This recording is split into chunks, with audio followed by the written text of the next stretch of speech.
तो हेलो मेरे यारो, जीनियस वॉरियर के पार्ट 4 में आप सभी लोगों का स्वागत है। तो जैसा कि हम सभी लोगों ने लास्ट एपिसोड में देखा था कि जिन अचानक से मिस रेन के बगल में आकर उसके कानों में फूंकते हुए कहता है, हेलो मिस, आखिरकार आप यहाँ पर कर क्या रही हैं खड़ी होकर। और उसे अचानक अपने करीब देखकर वह अचानक घबरा गई थी और कह रही थी, यंग मास्टर जिन तुम यहाँ पर। और हमने भी देखा था कि उनके बीच में कन्वर्सेशन चल रहा था जहाँ पर ये काफ़ी परेशान होते हुए कह रही थी, आखिरकार तुमने इस हद तक आगे बढ़कर लापरवाही तरीके से फाइट क्यों की, उसकी वजह से तुम्हारी मौत हो सकती थी। तो जिन ने यहाँ पर रिस्पॉन्स में जवाब दिया था, तो क्या मैं अपने सेक्ट के हो रहे नाम पर जो लांछन लग रही थी, जो उसकी बदनामी की जा रही थी, उस चीज़ को बस चुपचाप खड़े होकर बर्दाश्त करता। तो हम देखते हैं जिन के ऐसे जवाब को सुनकर वह वहाँ पर कहती है कि नहीं, मैं ऐसा नहीं कहना चाहती थी। और इस एपिसोड के शुरुआत में हम देख रहे होते हैं कि वे दोनों वहीं सामने खड़े होते हैं और वह कर रही होती है, नहीं मेरा मतलब वो नहीं था, मेरा मतलब था कि तुम्हें यहाँ पर कुछ भी हो सकता था। और फिर वह कुछ और नहीं कर पाती तो खामोश हो जाती है और काफ़ी निराशाजनक तरीके से खड़ी हो जाती है और कहती है, ठीक है, मुझे माफ़ कर देना इस चीज़ के लिए। और वह एम्बेरसमेंट फील करते हुए अपने मन में कहती है कि वह इस तरह की बातों को कभी भी स्वीकार नहीं करेगा, अगर मैं चाहे उसे कितनी भी माफ़ी मांग लूँ, क्योंकि हम लोगों ने उसके साथ कुछ ज़्यादा ही गलत किया है। लेकिन हम देखते हैं उधर से जिन की आवाज़ आती है और उस आवाज़ को सुनकर यह काफ़ी हैरान होती है। और जिन कहता है कि मैं समझता हूँ कि तुम यहाँ पर किस तरीके के फीलिंग से गुजर रही हो, लेकिन इसलिए मैं तुम्हें यहाँ पर अभी फ़िलहाल के लिए कह रहा हूँ, अपना सर उठाओ, तुम्हें यहाँ पर माफ़ी मांगने की ज़रूरत नहीं है, तुमने ये सारी चीज़ें नहीं की हैं, माफ़ी तो यहाँ पर सेक्ट लीडर को मांगना था। और वहाँ पर उनकी कन्वर्सेशन और चलती है जहाँ पर वह कर रहा होता है, मुझे लगता है कि सेक्ट के लीडर से माफ़ी भी मंगवाना बहुत ज़्यादा ही हो जाता, वहाँ पर अपनी शर्त पूरी की हार कर वही मेरे लिए काफ़ी था। हम देखते हैं सुनवा कहती है कि क्या दादाजी वो दरअसल। और हम देखते हैं जिन कहता है कोई बात नहीं, कोई ज़रूरत नहीं। और वह स्माइल करते हुए बस कहता है कि बस इसे एक ऐसा बुरा सपना समझ लेना जो यहाँ पर दुर्भाग्यवश हो गया, हम इस नफ़रत को जारी नहीं रखेंगे, है ना? तुम्हारा यही ख़्याल है ना? और हम देखते हैं जिन को अभी भी दोस्ती की भावनाओं से बात करते हुए देखिए काफ़ी हैरान होती है और कहती है, हाँ, ज़रूर, क्यों नहीं। और वहाँ पर हम देखते हैं यहाँ पर उस जिन के जो अंकल होते हैं वहाँ पर बाहर गेट की ओर जा रहे होते हैं, गार्ड से अपने आँखें से आँखें मिला रहे होते हैं, इनकी कन्वर्सेशन चल रही होती है जिन और रैन की। अगर आपको जो कुछ भी हुआ उसके बारे में बुरा लग रहा हो तो फिर से मैं इस चीज़ के लिए माफ़ी माँगती हूँ। हम देखते हैं उसे लगातार माफ़ी माँगते हुए देख जिन अपनी पोटली को नीचे की ओर रखता है और कहता है कि तायुल सेक्ट और आयरन स्वॉर्ड सेक्ट में चाहे जैसे भी हो, जितने भी कॉन्फ्लिक्ट हो और जितनी भी अंतरा हो, मतलब कि तुम बुरे या अच्छे कुछ भी हो, लेकिन आखिरकार अंततः हम यहाँ पर सभी लोग मुरीम एलायंस से ही उत्पन्न हुए हैं, उन्हीं के बदौलत हम यहाँ पर इस तरीके से खड़े हुए हैं और हम लोग एक ही छत के नीचे हैं, इसलिए हम लोग कुछ अलग नहीं हैं। और हम देखते हैं जिनको इतना फ्रेंडली होते हुए देख यहाँ पर जो रेन होती है वह अभी भी अपने बारे में याद कर रही होती है और कहती है कि मेरे ब्रदर और मेरे ग्रैंडफादर वे अपने घमंड की वजह से कभी भी ऐसे शब्द नहीं कह पाते हैं, क्योंकि वे अपने स्वाभिमान को सबसे आगे मान रखते हैं। इसकी वजह से उनके लिए माफ़ी मांगना बहुत ही ज़्यादा मुश्किल हो जाता है। लेकिन यहाँ पर ये बंदा, और हम देखते हैं रोते हुए शोभ शोभ कर रही होती है, तो उसे इस तरीके से रोते हुए देखें जिनका, अरे रे मैंने तो कुछ नहीं किया, तुम रो क्यों रही हो। यहाँ पर इस तरीके से एक लेडी वॉरियर को रोना शोभा नहीं देता है। तो ये सुनिए, यहाँ पर रैन अपने पास से एक डब्बी को निकालते हुए कहती है, चाहे जो कुछ भी हो, आखिरकार मैं एक आयरन स्वॉर्ड सेक्ट की मेंबर हूँ और हमने तुम्हारे साथ जो गलत किया है उस गलत का मुझे मालूम है कि यह भुगतान इनफ नहीं होगा, लेकिन फिर भी मेरी ओर से यह एक मतलब कि चीज़ है जिसे तुम एक्सेप्ट करो तो मैं समझूंगी कि तुमने मुझे माफ़ किया है। और हम देखते हैं यहाँ पर जिन वो कहता है, आखिरकार ये क्या है, आज तो मेरा कोई जन्मदिन भी नहीं है। तो हम देखते हैं वहाँ पर वह उस डब्बी को ले रहा होता है, रैन कारी होती है, बेशक मैं यह नहीं मान सकती कि आयरन स्वॉर्ड सेक्ट द्वारा किए गए सभी गलत कामों को तुम यूं ही माफ़ कर दोगे, लेकिन हाउएवर चाहे जो भी हो, कम से कम हम यहाँ पर एक दुश्मन ना बनकर एक दोस्त की शुरुआत तो कर सकते हैं, एक अच्छे रिश्ते की शुरुआत कर सकते हैं, मैं आपको या इसी उम्मीद के साथ दे रही हूँ। और हम देखते हैं जिन जब उस छोटी सी डब्बी को खोलकर देखता है तो काफ़ी हैरान हो जाता है और वह अपने मन में हमें बताता है कि यह एक ऐसी वस्तु है जो केवल आयरन स्वॉर्ड सेक्ट के वंशजों को ही मिलता है, जो कि है स्टील प्रोटेक्शन पील। यह एक अनमोल खजाना कहा जा सकता है, यहाँ तक कि रेन को भी ऐसा पील दोबारा दूसरा मिलना बहुत ही ज़्यादा मुश्किल होगा, मेरा मानना तो है कि उसे मिलेगा भी नहीं। और हम देखते हैं रेन यहाँ पर उसे थैंक्स करते हुए अब कर रही होती है कि मुझे उम्मीद है कि जब हम अगली बार मिलेंगे और हम मुस्कुराते हुए मिलें। तो यहाँ पर जिन भी उसे हंसते हुए ग्रीट करते हुए कहता है, हाँ बिल्कुल, बेशक मैं भी यही उम्मीद करता हूँ। फिर हमारा सीन यहाँ से शिफ्ट हो जाता है, कुछ दिनों के बाद हमें तायुल सेट का सीन दिखाया जाता है, क्योंकि वे लोग सफ़र करके वापस पहुँचे हुए होते हैं। तो हम देखते हैं यहाँ पर सेक्ट लीडर और बाकी सभी बच्चे जो होते हैं वो काफ़ी खुशी से चिल्लाते हुए कहते हैं कि आखिरकार जिन तुम यहाँ पर आ ही गए। और हम देखते हैं बच्चे कह रहे थे, सीनियर ब्रदर जिन, सीनियर ब्रदर जिन, सोगुन सोगुन। और हम देखते हैं यहाँ पर उसे मतलब चारों तरफ से लपेट लिया होता है। जिन कह रहा था, अरे दोस्तों आखिरकार तुम लोग मुझे इतने कस के क्यों दबोच रहे हो, लगता है मेरी मौत हो जाएगी। तो हम देखते हैं एक बच्चा कह रहा होता है, क्या आपके बारे में जो कुछ भी चीज़ें हमने सुनी वह सब कुछ सच है बड़े भाई, क्योंकि यहाँ पर इसके पहुँचने से पहले खबर पहुँच गई है। और हम देखते हैं यहाँ पर तभी एक आता है बंदा और वह कहता है कि बिग ब्रदर। और हम देखते हैं यह कोई और नहीं, यहाँ पर सिल्वर होता है जो अपनी माथा खुजलाते हुए कह रहा होता है, वो बात यह है ना। तो हम देखते हैं सिल्वर को देखकर यहाँ पर जिन कहता है, अच्छा अच्छा, क्या हुआ, तुम्हारे जैसा यहाँ पर लड़का मुझे कब से यहाँ पर बिग ब्रदर कहने लगा, क्या अब तुम मेरे पीठ पर बैठकर घूमना चाहते हो। हम देखते हैं यह कहता है कि सच कहूँ तो मुझे तायुल सेक्ट में शामिल होने पर पछतावा हो रहा था। जब लोगों ने मुझे वो पूछा कि आखिरकार मैंने तायुल सेक्ट को ही क्यों चुना और उसमें क्यों शामिल हुआ, उन्होंने कहा कि यहाँ पर बहुत ही लोअर टियर के स्वॉर्ड आर्ट्स हैं, जो कि कभी भी एक ग्रेट उपलब्धियों को कभी मुझे प्राप्त नहीं करवा सकते हैं। लेकिन उन बातों को सुनने के बाद मेरे पास उनके विरोध में जवाब देने के लिए कोई भी जवाब नहीं था। लेकिन अब जब यह सच नहीं है, तब दरअसल सीनियर ब्रदर आपकी कृपा से ही मतलब कि मुझे तायुल सेक्ट का स्टूडेंट होने पर अभी यहाँ पर इतना प्राउड फील हो रहा है। और हम इसके हाथों को देखते हैं, जिसने यहाँ पर अपनी मार्शल आर्ट स्वॉर्ड आर्ट को ट्रेंड करते हुए कई सारे मतलब खरोंचे लगा ली होती है, और ये कह रहा होता है कि मैं तायुल सेक्ट के लोअर स्वॉर्ड आर्ट की ट्रेनिंग को कड़ी तरीके से करूंगा और उसे कंप्लीट करूंगा। और वह कहता है यहाँ सीरियस होते हुए कि और एक ग्रेट स्टूडेंट बनूंगा, तायुल सेक्ट का गौरव बनूंगा, बिल्कुल आपकी तरह सीनियर ब्रदर जिन सोवून। और हम देखते हैं इन बातों को सुनकर बाकी लोग भी काफ़ी खुश होते हैं। और जिन यहाँ पर उसके सामने आते हुए मुट्ठी भींचते हुए और उसकी छाती पर फ्रेंडली टच करते हुए कहता है, मुझे इसका बेसब्री से इंतजार रहेगा सिल्वर। और हम देखते हैं इधर सेक्ट लीडर को, जो यहाँ पर हंसते हुए कह रहे होते हैं, मैंने आयरन स्वॉर्ड सेक्ट के बारे में खबर सुनी और उस रात मुझे बिल्कुल भी नींद नहीं आई। और यहाँ पर फिर से बताया जाता है राइटर के द्वारा कि यह यहाँ पर तायुल सेक्ट का लीडर है और यहाँ पर रेन का बाप भी है। और फिर हम देखते हैं यहाँ पर बच्चे इधर उधर होने लगते हैं। कोई कराता है बिल्कुल नहीं सीनियर ब्रदर जिन इधर आओ, कोई कराता है शांत हो जाओ। और यहाँ पर बातें चल रही होती है, आप सभी यहाँ पर कड़ी मेहनत की है। दूसरे सचिन के फादर कर रहे होते हैं सेक्ट लीडर और पवेलियन। चलिए यहाँ पर और हम देखते हैं यहाँ पर इनके इसी तरह गपशप काफ़ी देर तक चलती है और आवाज़ आ रही होती है, आयरन स्वॉर्ड सेक्ट के उदय के बाद से 150 वर्ष के दौरान हमें हमेशा अपमानित होना पड़ा है, क्योंकि हमने यहाँ पर शक्ति की कमी की वजह से हमें हमेशा कमज़ोर समझा गया है और हमेशा अयोग्य। लेकिन यहाँ पर जिन सोगुन ने इस शिकायत का समाधान कर दिया है, एक बच्चे ने वह कर दिखाया जो हम यहाँ पर एल्डर्स नहीं कर पाए हैं। और हम देखते हैं यहाँ पर जिनके फादर उसे बहुत अच्छे तरीके से देख रहे होते हैं, वहाँ पर आवाज़ आ रही होती है कि इससे मुझे बहुत ही ज़्यादा गौरवान्वित महसूस हो रहा है। और ये सारी बातें सेक्ट लीडर कर रहे होते हैं। हालांकि यह एक शर्मिंदगी की बात भी है मेरे लिए, लेकिन जो भी कुछ भी हो, मैं बेवकूफ़ी कर रहा हूँ, है ना, ठीक है ना, क्या मैं यहाँ पर रो रहा हूँ? नहीं, यह तो अमेजिंग है, यह तो खुशी कैसी है। आज तो हमें यहाँ पर दावत करना चाहिए। हम देखते हैं दावत का नाम सुन के यहाँ पर जिनके फादर कहते हैं, नहीं बिल्कुल नहीं, यहाँ पर दावत करने के लिए हमारे पास इनफ बजट नहीं है। अगर हमने यहाँ पर वह सब कुछ किए तो हमारे बच्चों के खाने के 6 महीने के जो शेड्यूल है उसमें गड़बड़ी आ जाएगी। तो यहाँ पर सेट लीडर कहते हैं, अरे यार लेकिन यह तो बहुत ही शानदार अवसर है ना, हमें तो पार्टी करनी चाहिए। यहाँ पर कहते हैं, नहीं बिल्कुल नहीं, शानदार अवसर हुआ तो क्या हुआ? तो सेट लीडर कहते हैं, तायुल सेठ की प्रतिष्ठा की उसने रक्षा की है। तो यहाँ पर कहता है, अरे सम्मान सम्मान से क्या होता है, वो घर नहीं चलाता है सम्मान।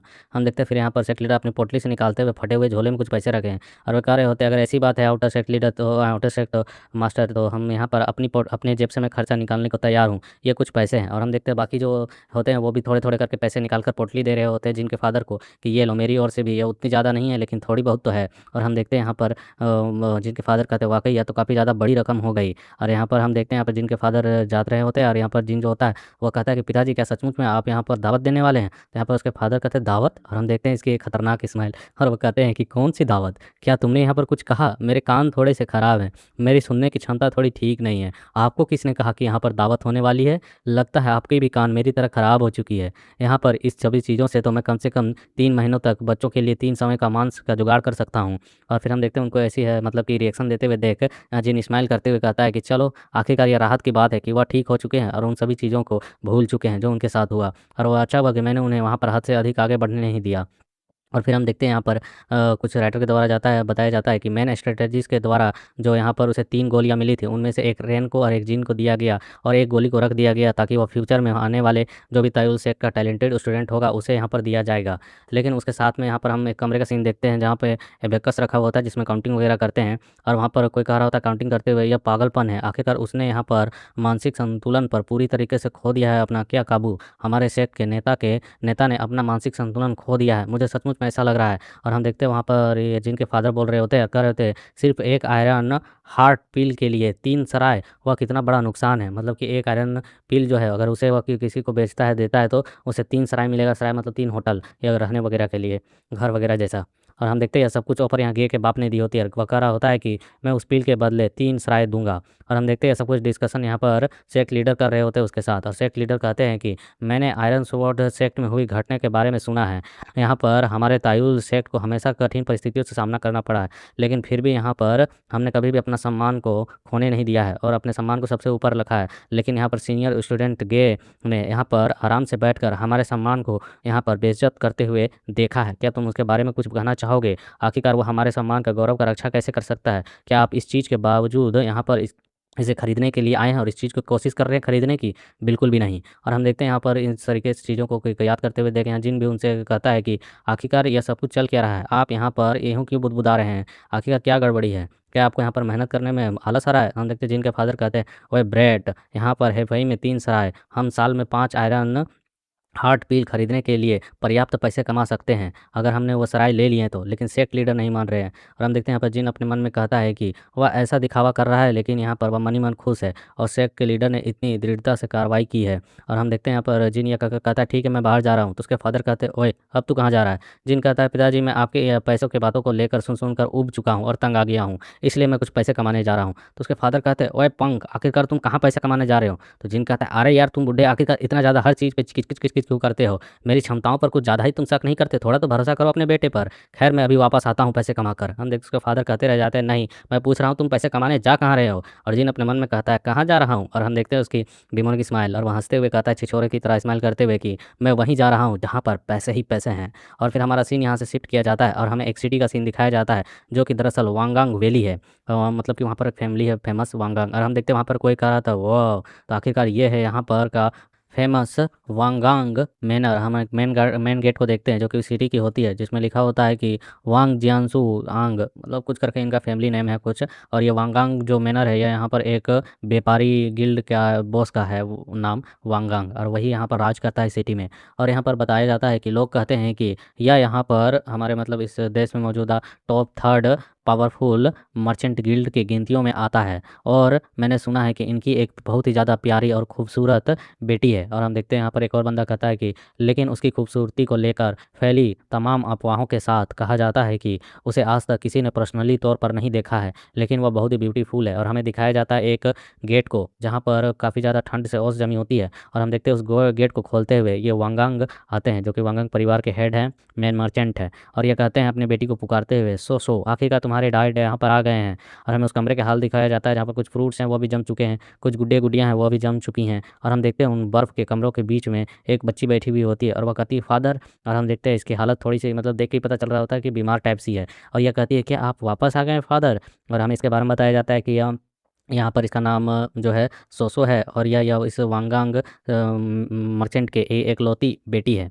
और फिर हम देखते हैं यहाँ पर उसके फादर आते हैं, उसके माथे को सहलाते हुए कहते हैं कि क्या आप आज का दिन अच्छा तरीके से बिताएं? तो हम देखते हैं उसकी बेटी कहती है हाँ आज मैंने यहाँ पर कुछ नई चीज़ों को की कढ़ाई भी की है। और हम देखते हैं वहाँ पर वह दिखा रही होती है कि उसने कुछ कपड़ों में कुछ पैटर्न्स बनाए हैं, और वह कह रही होती है कि मैं इससे आपके लिए एक नया कपड़े की सेट बनाना चाहती हूँ। और हम देखते हैं यह देखकर उसके फादर कहते हैं वाह यह तो काफ़ी ज़्यादा शानदार है, वाकई ये काफ़ी अच्छा है। और वह अपने मन में याद करते हुए कहते हैं कि कमरे की वो मतलब ठंडी हवा की वजह से इसे यहाँ पर थोड़ा सा आराम मिलता है। लेकिन और हम देखते हैं इसके फादर उस समय की बात याद कर रहे होते हैं जब डॉक्टर से बात कर रहे होते हैं, और ये कह रहे थे डॉक्टर के क्या आप मुझे बता रहे हैं कि इससे मेरी बेटी ठीक हो जाएगी? तो यहाँ डॉक्टर कह रहा होता है नहीं, इससे सिर्फ उसकी शरीर की जो तापमान है वो जो तेज़ी से बढ़ रही है उसमें थोड़ी कमी आएगी, और किसी भी चिकित्सा पद्धति में इस बीमारी का अभी मेरे मतलब तजुर्बे में कोई इलाज नहीं है। इसलिए यहाँ पर लॉर्ड मैं यह कहना चाहता हूँ कि आपकी बेटी मुश्किल से यहाँ पर 20 साल तक जी पाएगी, उसके बाद उसके आगे जीना उसके लिए संभव नहीं है। और हम देखते हैं फिलहाल वह मुस्कुराते हुए फादर फादर कर रही होती है। हम देखते हैं उसके फादर कहते हैं कि सो क्या तुम्हें कुछ चाहिए, तुम्हारा जन्मदिन आने वाला है?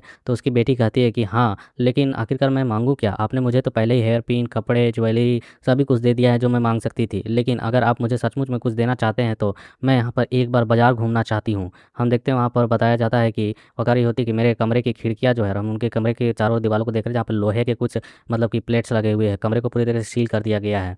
और वो बता रही होती है कि मेरे कमरे की सभी खिड़कियों में ठंडी हवाएं अंदर से बाहर ना जाएं, इसे रोकने के लिए काफ़ी लंबे समय से इन सभी सील्स को लगाया गया है, और मैं कभी भी बाहर की चीज़ों को नहीं देख पाती हूँ, जिसकी वजह से मेरे अंदर काफ़ी ज़्यादा जिज्ञासा उत्पन्न होती है। खैर मुझे यहाँ पर इस बेतुकी मांग को नहीं करना चाहिए।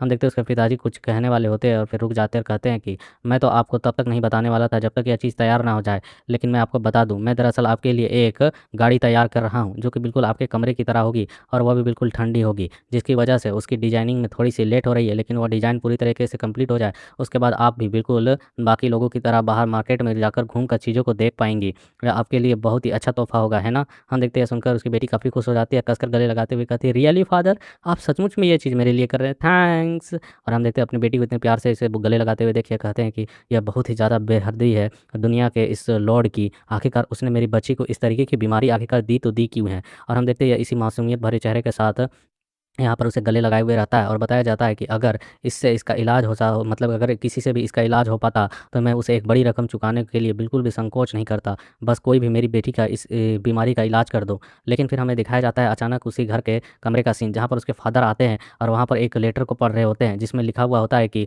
हमने तुम्हारी बेटी को यहाँ पर अगवा कर लिया है। और यह सुनने के साथ इसके फादर का पारा गर्म हो जाता है। ये कहता है आखिरकार कौन है वह कमीने, किसकी हिम्मत हुई मेरी बेटी को यहाँ पर किडनैप करने की। और हम देखते हैं वो अचानक मतलब सीन शिफ्ट होकर वहाँ पर आता है जहाँ पर वो कई सारे गार्ड्स को बुलाए हुए होते हैं और कहते हैं कि उन गुंडों को ढूंढो और ध्यान से मेरी बात सुनो। जो भी उन कमीनों को ढूंढ कर मेरे सामने घसीटते हुए लेकर आएगा, मैं यहाँ पर नामगोम वैली का मास्टर लॉर्ड, मैं उससे अपनी बेटी की जान बचाने के लिए दिल खोल कर इनाम दूंगा। इस चीज़ के लिए तुम्हें यहाँ पर कोई संकोच नहीं करना है, उसे बस खोज कर लाओ। तुम जो पुरस्कार मांगोगे मैं तुम्हें वो देने को तैयार हूँ। और हम देखते हैं यहाँ पर इस चीज़ को यहाँ पर एक पोस्टर में बना कर मतलब कि सिटी के मेन एरिया में लगा दिया गया होता है। और ऑफकोर्सली जिन यहाँ पर पैसे कमाने के लिए कहाँ आएगा, कोई सिटी में ही आएगा, गाँव देहात में तो पैसे कमाए नहीं जा सकते। और वह यहाँ पर आकर इस पोस्टर को देख रहा होता है जहाँ पर ये सब कुछ चीज़ें लिखी हुई होती है। और यह देखकर जिन कहता है ओहो, तो आखिरकार ये चीज़ शुरू हो चुकी है।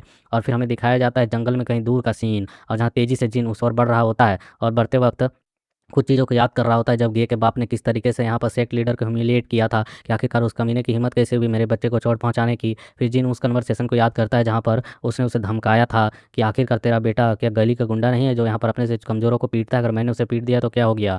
और वहाँ पर उसके बाप ने कहा था कि तू जिम्मेवारी लेगा इस सेक्ट का। और इन सभी चीज़ों को याद करते हुए जिन जो होता है तेज़ी से जंगलों के अंदर घुसे जा रहा होता है और कहता है कि हमारे तायुल सेक्ट को यहाँ पर अब चाहिए एक अच्छा फ्रेंड जो कि यहाँ पर कम से कम इस मतलब कि गे के बाप से कुछ अच्छा ही मर्चेंट हो, कुछ अच्छा ही सपोर्टर हो। मुझे कम से कम उससे बेहतर ही व्यापारी को ढूंढना होगा जो हमारे इस आर्थिक दंगी को हमेशा के लिए ख़त्म कर सके।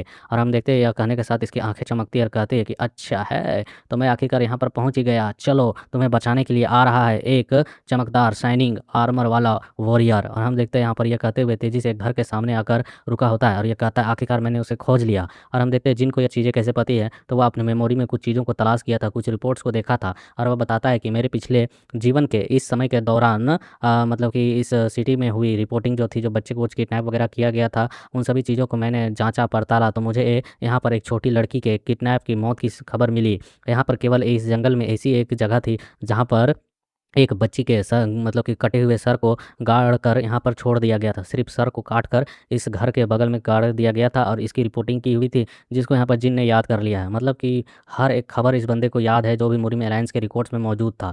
और यहाँ पर जिन कहता है कि यह वही झोपड़ी के आसपास इसे दफनाया गया था और उस झोपड़ी के ऊपर के ढक्कन को हटाते हुए अंदर की ओर देखता है जहाँ पर हम देखते हैं कि सचमुच में यह वही लड़की होती है जिसे यहाँ कुछ किडनैपर लेकर आए हुए होते हैं। और जिन कहता है कि बहुत खूब, आखिरकार मुझे यहाँ पर देरी नहीं हुई, इसे मारने से पहले मैं पहुँच चुका हूँ।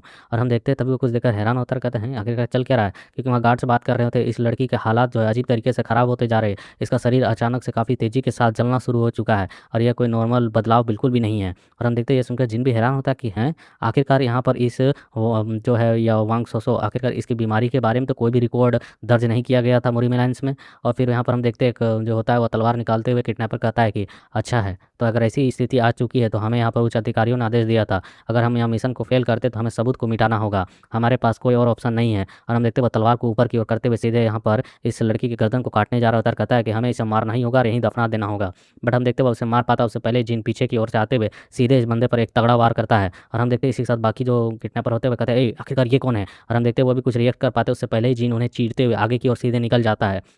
और हम देखते हैं यहाँ पर सोसो को जो धीरे धीरे आंखें खोलकर यहाँ पर जिन को देख रही होती है और कहती है आखिरकार ये व्यक्ति कौन है। और हम देखते हैं जिन ने यहाँ पर उसकी रस्सी वगैरह खोल दी होती है और जिन कहता है कि इस गर्मी में तो ऐसा लग रहा है कि जैसे तुम्हारा शरीर पूरी तरीके से जल रहा है, लेकिन इसकी हालत इतनी सीरियस है कि महज इसे कोई सर्दी जुकाम बुखार नहीं कहा जा सकता है जिससे लोगों की बॉडी हीट होती है। और हम देखते हैं बच्ची अभी भी यहाँ पर अपनी आंखें खोल कर बस मुश्किल से जिन को देख पा रही होती है और जिन कहता है अरे क्या तुम जाग गई। और हम देखते हैं यहाँ पर यह सोसो जो होती है वह कहती है आखिरकार तुम कौन हो। यहाँ पर जिन कहता है कि मैं तायुल सेक्ट का जिन हूँ, जिन सोवून हूँ और मैं बस यहाँ पास से ही रात को टहल रहा था, लेकिन मुझे यहाँ पर कुछ अजीब महसूस हुआ और कुछ अजीब आवाज़ें आई तो बस मैं यहाँ पर देखने के लिए चला आया। लेकिन मैंने यहाँ पर इन बदमाशों को तुम्हें किडनैप किए हुए देखा और मैं एक मार्शल आर्टिस्ट के तौर पर यहाँ पर बस अपना कर्तव्य पालन कर रहा था और मैं इसे अनदेखा नहीं कर सकता था, इसलिए मैंने इसमें इंटरप्ट किया। और जिन अपने मन में कहता है कि मैं यहाँ पर आपका एक उदार करता हूँ जिसने तुम्हें बचाया है। हम देखते हैं यहाँ पर यह जो लड़की होती है कहती है कि मैं समझ गई, मुझे बचाने के लिए आपका बहुत बहुत धन्यवाद। मैं सोसो हूँ, मैं इस एहसान का बदला ज़रूर चुकाऊंगी। मैं अपने पिताजी को बताऊँगा और सुनिश्चित करूँगी आपको इसका इनाम ज़रूर मिले। हम देखते हैं जिन कहता है कि तो फिर लगता है कि तुम काफ़ी ज़्यादा ही सीरियसली तौर पर बीमार हो, मैं तुम्हें तुरंत डॉक्टर के पास ले जाता हूँ, उठो मेरी यहाँ पर मैं तुम्हें यहाँ से ले जाने में मदद करता हूँ। तो हम देखते हो कहती हैं नहीं, नहीं, बिल्कुल नहीं। मैं यहाँ पर आम तौर पर अपने कमरे के आईसी पवेलियन में रहती हूँ। अगर मेरे चेहरे पे ठंडी हवाएँ और मेरे शरीर पे ठंडी हवाएँ ना पड़े तो मेरी बॉडी गर्म हो जाती है और मैं खुद ब खुद यहाँ पर बिल्कुल भी ऐसी बुरी हालत में चलकर नहीं जा सकती हूँ। मेरे शरीर के सभी एक्वा पॉइंट्स जो हैं वह बुरी तरीके से जलने लगेंगी अगर मैं ऐसी बुरी हालत में चलने की भी कोशिश करती हूँ तो। ये सुन जिन कहता है, क्या? और वो अपने मन में कहता है कि मुझे लगा था कि यह सिर्फ साधारण सा सर्दी जुकाम नहीं था, लेकिन यह इस हद तक खतरनाक बीमारी है कि एक्वा पॉइंट्स में भी जलन की फीलिंग होने लगी। आखिरकार यह कैसी बीमारी है? और यह सोचने के साथ ही जिन अपने माइंड लाइब्रेरी में फिर से तलाश चालू कर देता है और वहाँ पर वह दीर्घकालीन बीमारियों की पुस्तकालय में सभी किताबों को टटोल रहा होता है जो कि एक्वा पॉइंट से जुड़ी हुई हो, और वह कहता है तेज बुखार वाली बीमारियों की लाइब्रेरी। और हम देखते हुए इस तरीके से यहाँ पर अपने माइंड में सभी पुस्तकों को खोजते हुए, यहाँ पर चीज़ों को सोचते हुए कहता है कि मैंने अपने पिछले जीवन में मुरीम लाइन्स में जिन दस्तावेजों को याद किया था उनमें कई चिकित्सा संबंधित चीज़ें भी थीं और इन लक्षणों के वाली बीमारियों का रिकॉर्ड अवश्य होना चाहिए। और ये सोचकर अभी भी अपने माइंड के लाइब्रेरी में उन सभी चीज़ों को खोजे जा रहा होता है और उसे एक बुक मिलती है और वह कहता है कि मुझे मिल गया 10,000 बीमारियों का संलग्न बुक। यह योंग याक चुन द्वारा लिखित चिकित्सा ग्रंथ है जिन्हें हुआ ताओ का द्वितीय अवतार माना जाता था। इसमें ज़रूर यह होना चाहिए। और वह उस बुक को खोलकर वहाँ पर उन बीमारियों को चेक करने लगता है और कहता है कि यह पूरे शरीर में उबलती हुई अग्नि ऊर्जा वाला कतरा है जो कि इसे तेज बुखार और असहनीय दर्द पैदा करता है, और गंभीर मामलों में एक्वा पॉइंट्स में भी इससे जलन होने लगती है। कुछ लोग इस स्थिति के साथ ही पैदा होते हैं, लेकिन इसका जो नाम दिया गया है वह सोलर कॉन्सिटेंस है और इसका मतलब है कि इस बीमारी का कोई इलाज नहीं है। कोई भी इस बीमारी का इलाज अभी तक संभव नहीं कर पाया है। और हम देखते हैं सुनने के साथ जिन याद पढ़ने के साथ जिन काफ़ी हैरान हो जाता है, कहता है क्या यह चीज़ इस तरीके की हद तक है? और वहाँ पर देखता है कि इस लड़की की और भी ज़्यादा बुरी हालत हो रही होती है या गर्मी में इसके शरीर की और भी हालतें ख़राब हो रही होती है। और जिन कहता है कि इसका मतलब है कि इसका कोई भी ट्रीटमेंट नहीं है, लेकिन यह कैसे पॉसिबल हो सकता है? और जिन कुछ और भी चीज़ों को सोचने लगता है, कहता है कि किसी महिला का जन्म वो भी इसी तरीके की कि सोलर कॉन्सिक्वेंस वाली एनर्जी के साथ हुई हो और वह ऐसी स्थिति में हो तो इसका इलाज कैसे किया जाए? जब वांग सोसो मेरे पिछले जन्म में गायब हुई थी तो वांगांग जागीर के वांगांग वैली के जो लॉर्ड थे उन्होंने अपनी सारी संपत्ति लगा दी थी ताकि वह इस पूरे झीली एरिया क्षेत्र को खोज कर अपनी बेटी को निकाल सके। लेकिन आखिरकार उसका शव तक नहीं मिला था, लेकिन बाद में इसका जो खोपड़ी जो सर था वो मिला था। और फिर जिन यहाँ और परेशान होने लगता है और कहता है कि मेरे ख्याल से मेरे ही तरह यहाँ पर किडनैपर्स को भी शायद इस चीज़ की उम्मीद नहीं थी कि वांग सोसो को इस तरीके की कोई शारीरिक बीमारी होगी, क्योंकि हालात उनके हद से बाहर निकल गए। इसलिए उन्होंने यहाँ पर इसे पिछले लाइफ में काट कर इसके बॉडी के अलग अलग टुकड़े कर अलग अलग जगहों पर दफना दिया था और इसका सर यहाँ पर सिर्फ दफनाया और बाकी बॉडी पार्ट्स कहीं और दफनाए थे। इस तरीके से उन लोगों ने सभी सबूतों को मिटाया था। लेकिन आखिरकार जो भी हो, यहाँ पर मैं इस सोलर कॉन्स्टिट्यूशंस के प्रॉब्लम को आखिरकार किस तरीके से सॉल्व करूँ? क्या इस तरीके का इस्तेमाल करना सही होगा? क्योंकि यहाँ पर कि जिनके पास सिर्फ उसी बुक का नॉलेज नहीं है, और भी कई सारी घटनाओं और जिनके पास और भी चीज़ों की नॉलेज है। इसलिए जिन यहाँ पर कहता है कि शायद मैं यहाँ पर आपके इस बीमारी का समाधान ढूँढ सकता हूँ, आपके इस तकलीफ़ को ख़त्म कर सकता हूँ। और यह सुनकर यहाँ पर यह सोसो काफ़ी ज़्यादा हैरान हो जाती है और वह कहती है कि क्या सचमुच में? और वह अपने काँपते हुए हाथों से आगे की ओर बढ़ने की कोशिश करते हुए इसकी ओर करते हुए कहती है कि प्लीज़ अगर आप ऐसा कुछ कर सकते हैं तो मेरी इसमें मदद करें। हम देखते हैं जिन कहता है, अरे यार तुम इतनी जल्दी इस चीज़ के लिए कैसे राज़ी हो सकती हो? थोड़ी तो सावधानी बरतो, अगर मैं यहाँ पर कोई धोखेबाज निकला तो? हम देखते हैं कि यह सुनिए कहती है कि आपने यहाँ पर किडनैपर्स को मारा है, उन्हें यहाँ पर दफना दिया है, और इसके बावजूद मैं इतनी बेवकूफ़ भी नहीं हूँ कि लोगों के बातों और उससे उनके इरादों को पता ना कर सकूँ। मुझे साफ-साफ इतना फ़र्क तो पता चलता है कि कौन मुझे मदद करना चाहता है और कौन मुझे नुकसान पहुँचाना चाहता है। ये सुन जीन कहता है, अच्छा ठीक है, लेकिन इस चीज़ में काफ़ी ज़्यादा रिस्क भी है। मैं आपको यहाँ पर उपचार की चीज़ों के बारे में बताना चाहूँगा कुछ, तब आप डिसाइड करना कि तुम्हें उपचार कराना है कि नहीं। इस तरह का एक मामला मेरे एक कि पुस्तक में लिखा हुआ था, दर्ज था, जो कि मैंने पढ़ा था। और यह कहानी निहत्थे हाथों वाली जेड कन्या की है, जो कि यहाँ पर चंद्रमा कि मून लाइट के एनर्जी से जन्म ली थी, जिसके पास जैसे इसके पास सोलर की पावर है उसी तरह उसके पास मून की आइसी कोल्ड पावर थी। उस तरीके की बॉडी की बनावट के साथ उसने यहाँ पर मार्शल आर्ट सीखी थी और बहुत ही ज़्यादा बड़ी मार्शल आर्ट कल्टिवेटर बनी थी, और काफ़ी पीक तक अपनी कल्टीवेशन को पहुंचाने के बाद उसने यहाँ पर अपनी कि गर्भ धारण करने की क्षमता को खो दिया था, जिसकी वजह से वह काफ़ी ज़्यादा निराश हुई थी। और उसने अपने कि एक हीलर को भी खोजा था, जिन्हें लाइफ एंड डेथ अल्केमिस्ट के तौर पर जाना जाता था, चिकित्सक के तौर पर, जो कि उस समय ऐसे फिजिकली ही कि फिजिशियन थे कि जिनके बारे में कहा जाता था कि वो गॉड बराबर है। लेकिन उन्होंने भी यहाँ पर इसकी संरचना को लेकर काफ़ी ज़्यादा यहाँ पर उपचार को सोचा, और उन्होंने लास्ट में एक उपचार निकाला जिसकी बदौलत उन्होंने उसकी इस यांग एनर्जी को ही पूरी तरीके से समाप्त कर दिया था। लेकिन उस तरीके का खोज का जो उन्होंने यूज़ किया था उसकी वजह से उसने उस अपनी आईसी बॉडी को ही खो दिया था, जिसकी वजह से वह फिर कल्टीवेटर बन नहीं पाई थी। और जिन अपने मन में कहता है कि उस निहत्थे जेठ कन्या की जो स्वरूप थी, उसने यहाँ पर काम किया था उस टेक्निक ने, तो उसी तरीके की टेक्निक मैं यहाँ पर इसके ऊपर वो इस्तेमाल करूँ, तो वो शायद हो सकता है कि मैं इसका उपचार कर सकूँ और उसे पलट सकूँ प्रभाव को। और ये कहता है कि हालाँकि एक बात मैं तुम्हें पहले ही ख़ास तौर पर ध्यान तरीके से बता दूँ, अगर मैं उस टेक्निक का इस्तेमाल करता हूँ, तो उसके बाद तुम्हें प्रतिदिन एक स्पेशल तरीके के पिल को खाना होगा और उपचार को पूरा करने के बाद आपको यहाँ पर अपनी शारीरिक स्थिति को वापस से ठीक करने के लिए कल्टीवेट करना होगा, क्योंकि मैं आपको जो पिल दूँगा उस पिल में कुछ विषैले पदार्थ होंगे जिसे आप कल्टीवेट करके ही यहाँ पर ठीक कर सकते हैं और अपने बॉडी से एनर्जी के तौर पर उसे रिलीज कर सकते हैं, बाहर निकाल सकते हैं। लेकिन इसमें आपको काफ़ी ज़्यादा मेहनत करनी पड़ेगी और आपको यहाँ पर मानसिक कल्टीवेशन टेक्निक भी सीखनी पड़ेगी कि आपको कोई कल्टीवेशन टेक्निक तो नहीं आती है, मुझे बॉडी से देखकर ये पता चल रहा है, तो क्या आप मेरे तायुल शेख की कल्टीवेशन टेक्निक को सीखना चाहेंगी? तो यह सुनकर कहती है कि हाँ, मैं सीखना चाहूँगी। इससे कोई फ़र्क नहीं पड़ता है कि मैं यहाँ पर मार्शल आर्ट आगे जाकर मतलब कि कितने अच्छे सीख पाती हूँ या फिर नहीं, क्योंकि जो तुम कल्टीवेशन टेक्निक शुरू में सीखते हो ना जिस सेक्ट का, उसके बाद तुम अपनी कल्टीवेशन टेक्निक को दूसरे तरीके से नहीं चेंज कर सकते दूसरे सेक्ट की, क्योंकि हर सेक्ट का अलग कल्टीवेट करने का तरीका होता है। कोई अपने पेट की एनर्जी से करता है, कोई माइंड की एनर्जी से करता है, कोई वेन्स से करता है, कोई ब्लड फ्लो से करता है, सब कोई अलग अलग तरीके से, कोई ब्रेथिंग से करता है। अपनी कल्टीवेशन टेक्निक्स अपनी बनाते हैं और अपनी ऊर्जा को बॉडी के अंदर संचार करने की अलग अलग विधि खोजते रहते हैं अलग अलग सेक्ट के अलग अलग कल्टीवेटर्स। तो यहाँ पर वह बता रही होती है कि मैं तो बस यहाँ पर वसंत के ऋतु में खिल रहे फूलों को देखना चाहती हूँ। भीषण गर्मी को महसूस कर मतलब गर्मी में खुद को पंखे के सामने बैठकर हवा खाते हुए महसूस करना चाहती हूँ। शरद ऋतु में अपने परिवार के साथ घूमना चाहती हूँ और मैं विवाह करना चाहती हूँ और विवाह कर अपने प्रेमी परिवार के साथ हाथ पर हाथ पकड़कर आगे की ओर बढ़ना चाहती हूँ। इसके अलावा कुछ नहीं, मैं भी यहाँ पर बच्चे पैदा करना चाहती हूँ। इसलिए मुझे यहाँ पर अपनी सोलर बॉडी को खोने का कोई गम नहीं है। अगर उस टेक्निक के इस्तेमाल होने के बाद मैं अपनी सोलर बॉडी को ही खो देती हूँ और शायद मैं यहाँ पर उतनी अच्छी कल्टीवेटर नहीं बन पाती हूँ, तो मुझे इन सभी चीज़ों की कोई आवश्यकता नहीं है। बस मैं एक अच्छे दिन को गुजारते हुए बूढ़ी होनी चाहती हूँ, मेरी बस यही कामना है। हम देखते हैं इन चीज़ों को सुनकर जिन अपने मन में कहता है कि वांग मैनर की इकलौती बेटी के रूप में जन्म ली है इसने और इसके पास अपार धन दौलत है और अपनी शारीरिक बनावट की वजह से इसने उन सामान्य चीज़ों को भी फील नहीं किया जो लोग नॉर्मली तौर पर फील कर पाते हैं। तभी हम देखते हैं यहाँ पर जिन को अचानक कुछ खिड़कों की तरफ से स्टेप चलने की आवाज़ें आती है और जिन कहता है ऑल राइट, ठीक है, अगर तुम इन चीज़ों को करने के लिए तैयार हो तो मैं यहाँ पर तुम्हारा साथ दूंगा, लेकिन उससे पहले वो कहती हाँ क्या उससे पहले। और हम देखते हैं जिन अचानक इसके कंधे पर मतलब उसके नेक पर एक टैप करता है, इसे बेहोश कर देता है और ये कहती है आखिरकार आपने ये क्यों किया। और ये करने के साथ यहाँ पर इसके सामने अंधेरा छा जाता है, मतलब ये बेहोश हो चुकी होती है।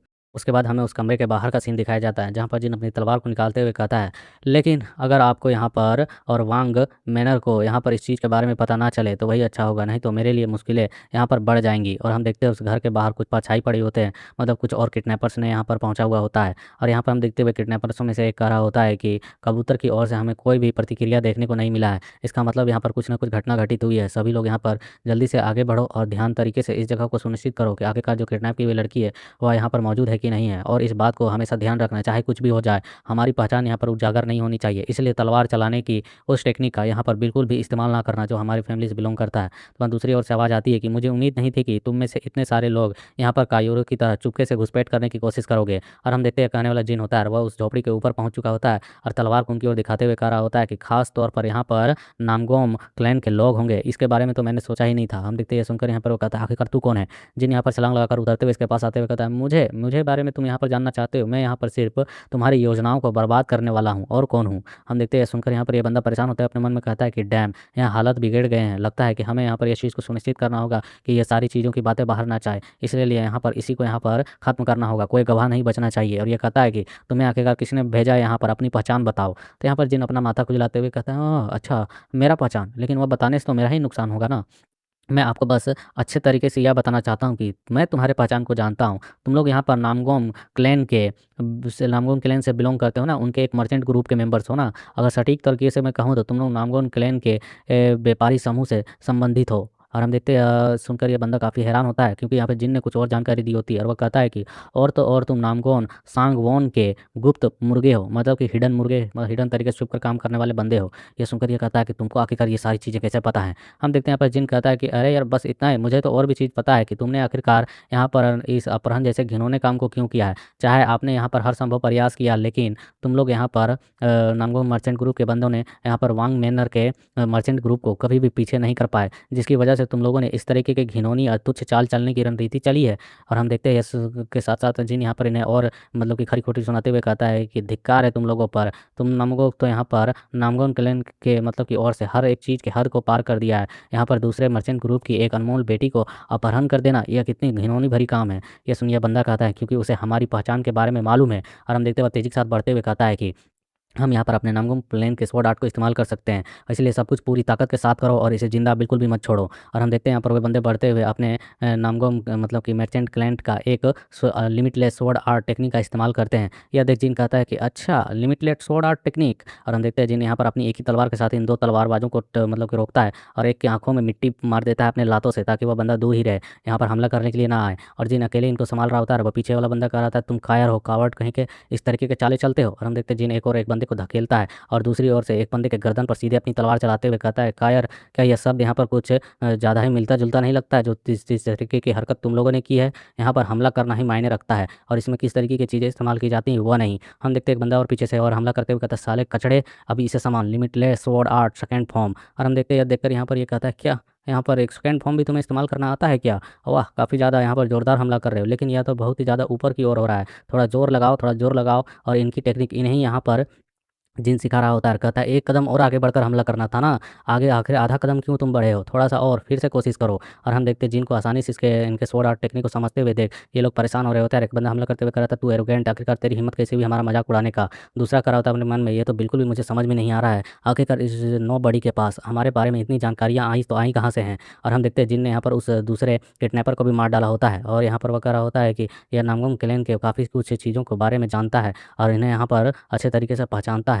और वह बंदा अपनी इस तलवार को चमकाते हुए कहता है कि ऐसा लगता है कि आपने छुपकर कुछ चीज़ें सीखी हैं, लेकिन आपको यहाँ पर अब काफ़ी ज़्यादा सावधान रहने की ज़रूरत है, क्योंकि मैं अब यहाँ पर जो आर्ट इस्तेमाल करने वाला हूँ। और यह स्वॉर्ड आर्ट अपने स्वॉर्ड को लेकर तनते हुए कहता है कि मैं अब यहाँ पर कैंकियोंग लिमिटलेस स्वॉर्ड आर्ट की लास्ट फॉर्म को इस्तेमाल करूँगा और इसके बाद तुम यहाँ पर जिंदा नहीं बचोगे। और वह तेज़ी के साथ सीधे बढ़ता है तो यहाँ पर जिन भी उसे घूर कर देखता है और उसके सभी स्वॉर्ड आर्ट्स के फुटवर्क टेक्निक्स इससे पहले ही समझ में आ जाते हैं कि वह किस ओर से कैसे पहुँचने वाला है। और यह बंदा कहे जा रहा होता है, इस स्तर की टेक्निक के बाद तुम यहाँ पर कल्पना भी नहीं कर पाओगे कि तुम्हारे कितने टुकड़े किए जाएंगे। और जिन अचानक असली इजली तौर पर उसके सभी स्वॉर्ड आर्ट से बचता है। हम देखते हैं यहाँ पर उस स्वॉर्ड आर्ट को इस्तेमाल करने के दौरान कई सारे स्वॉर्ड सेलेस्टेस चलते हैं और उसके ऊपर भी कई सारे सेलेस्टेस चलते हैं। और हम देखते हैं आखिरकार उस किडनैपर को, जिसकी चीख निकलती है आ करते हुए, क्योंकि इसकी बॉडी के ऊपर कई सारे कट्स जिनने मार दिए होते हैं, इसके पैर छाती कई जगहों पर काटा होता है और इसे कई जगहों के नसों को मेन वीक पॉइंट्स को काटते हुए सीधे आगे की ओर गुजर चुका होता है और इसकी इतनी बुरी हालत कर दी होती है कि अब कभी जाकर भी खड़ा नहीं हो सकता है। और जिन ने तो इसे पूरी तरीके से मना कर दिया होता है, लेकिन ये मरा नहीं होता है और यह अभी भी कह रहा होता है,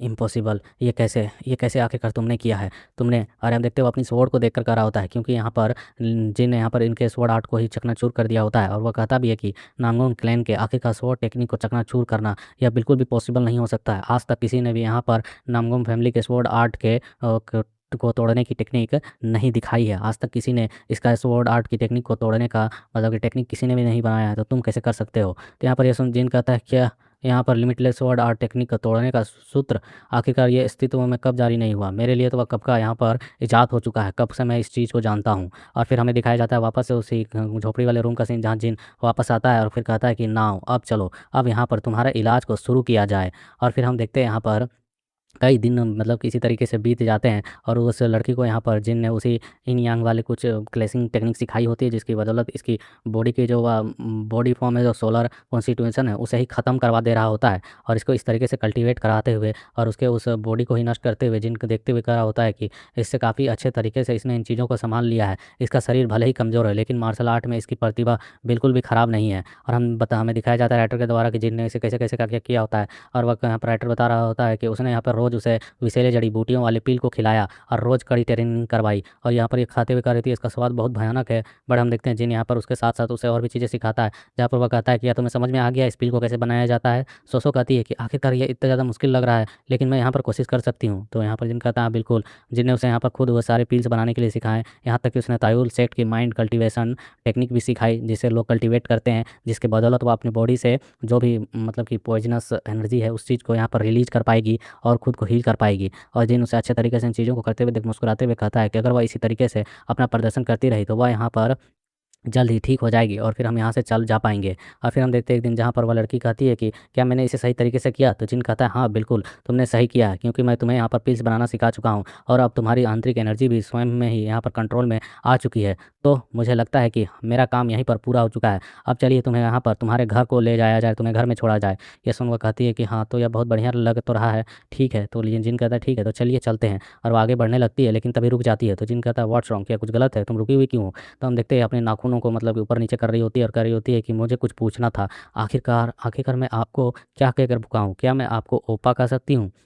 ये सुनते जिन तो पहले खामोश होता है और हम देखते हैं बंदी शर्मा रही होती है। ओपा मतलब कि अपने से किसी फ्रेंडली और थोड़े से सीनियर में जो एज में हो, मतलब कि 1-2 साल बड़े हों, उन्हें और कहा जाता है, जिन्हें लड़कियाँ ख़ास तौर पर पसंद करती हैं, है ना? उसके लिए, और कई बार तो कई सेंस में ये अपने पसंदीदा बिग ब्रदर के लिए भी यूज़ किया जाता है। तो यहाँ पर ये सुन जिन कहता है कि हाँ, अगर तुम्हें इस चीज़ से अच्छा लगता है तो तुम बेशक ऐसा कहकर मुझे बुला सकती हो। ये सुनिए खुश हो जाती है, कहती है कि अगर ऐसा है तो ओप्पा, मुझे यहाँ पर आप सो-सो कहकर बुलाइए, मुझे भी यहाँ पर मिस कहकर ना बुलाएँ। मैं यहाँ पर अनऑफ़िशियली तौर पर आपको बुलाते हुए सुनना चाहती हूँ। ये सुन वो कहती है अच्छा ठीक है, ठीक है, ठीक है, और वो अपने हाथ को आगे की ओर बढ़ाते हुए इसके सर को सहलाने वाला होता है प्यारी बच्ची की तरह। लेकिन तभी यहाँ पर जिन को एक मेमोरी याद आती है जहाँ पर उसने लिटिल जूनियर कहकर यहाँ पर इस होंग को अपने उसके माथे को सहलाया था, जहाँ पर वह गुस्सा हो गई थी और कही थी मेरे सिर को इस तरीके से बिल्कुल मत छूना। इसलिए जिन तुरंत ही घबराते हुए अपने हाथ को पीछे की ओर करते हुए कहता है ओह! मुझे माफ़ कर देना, ये मेरी आदत है। ये चीज़ें करना लड़कियों को शायद पसंद नहीं आती है ना? तो हम देखते हैं यहाँ पर दूसरी ओर से सोसो कहती है नो, ऐसी बात तो नहीं है। अगर ये होता तो शायद अच्छा लगता मुझे। हम देखते हैं सुनजिन कहता है रियली? ये लड़कियों को ठीक लगता है?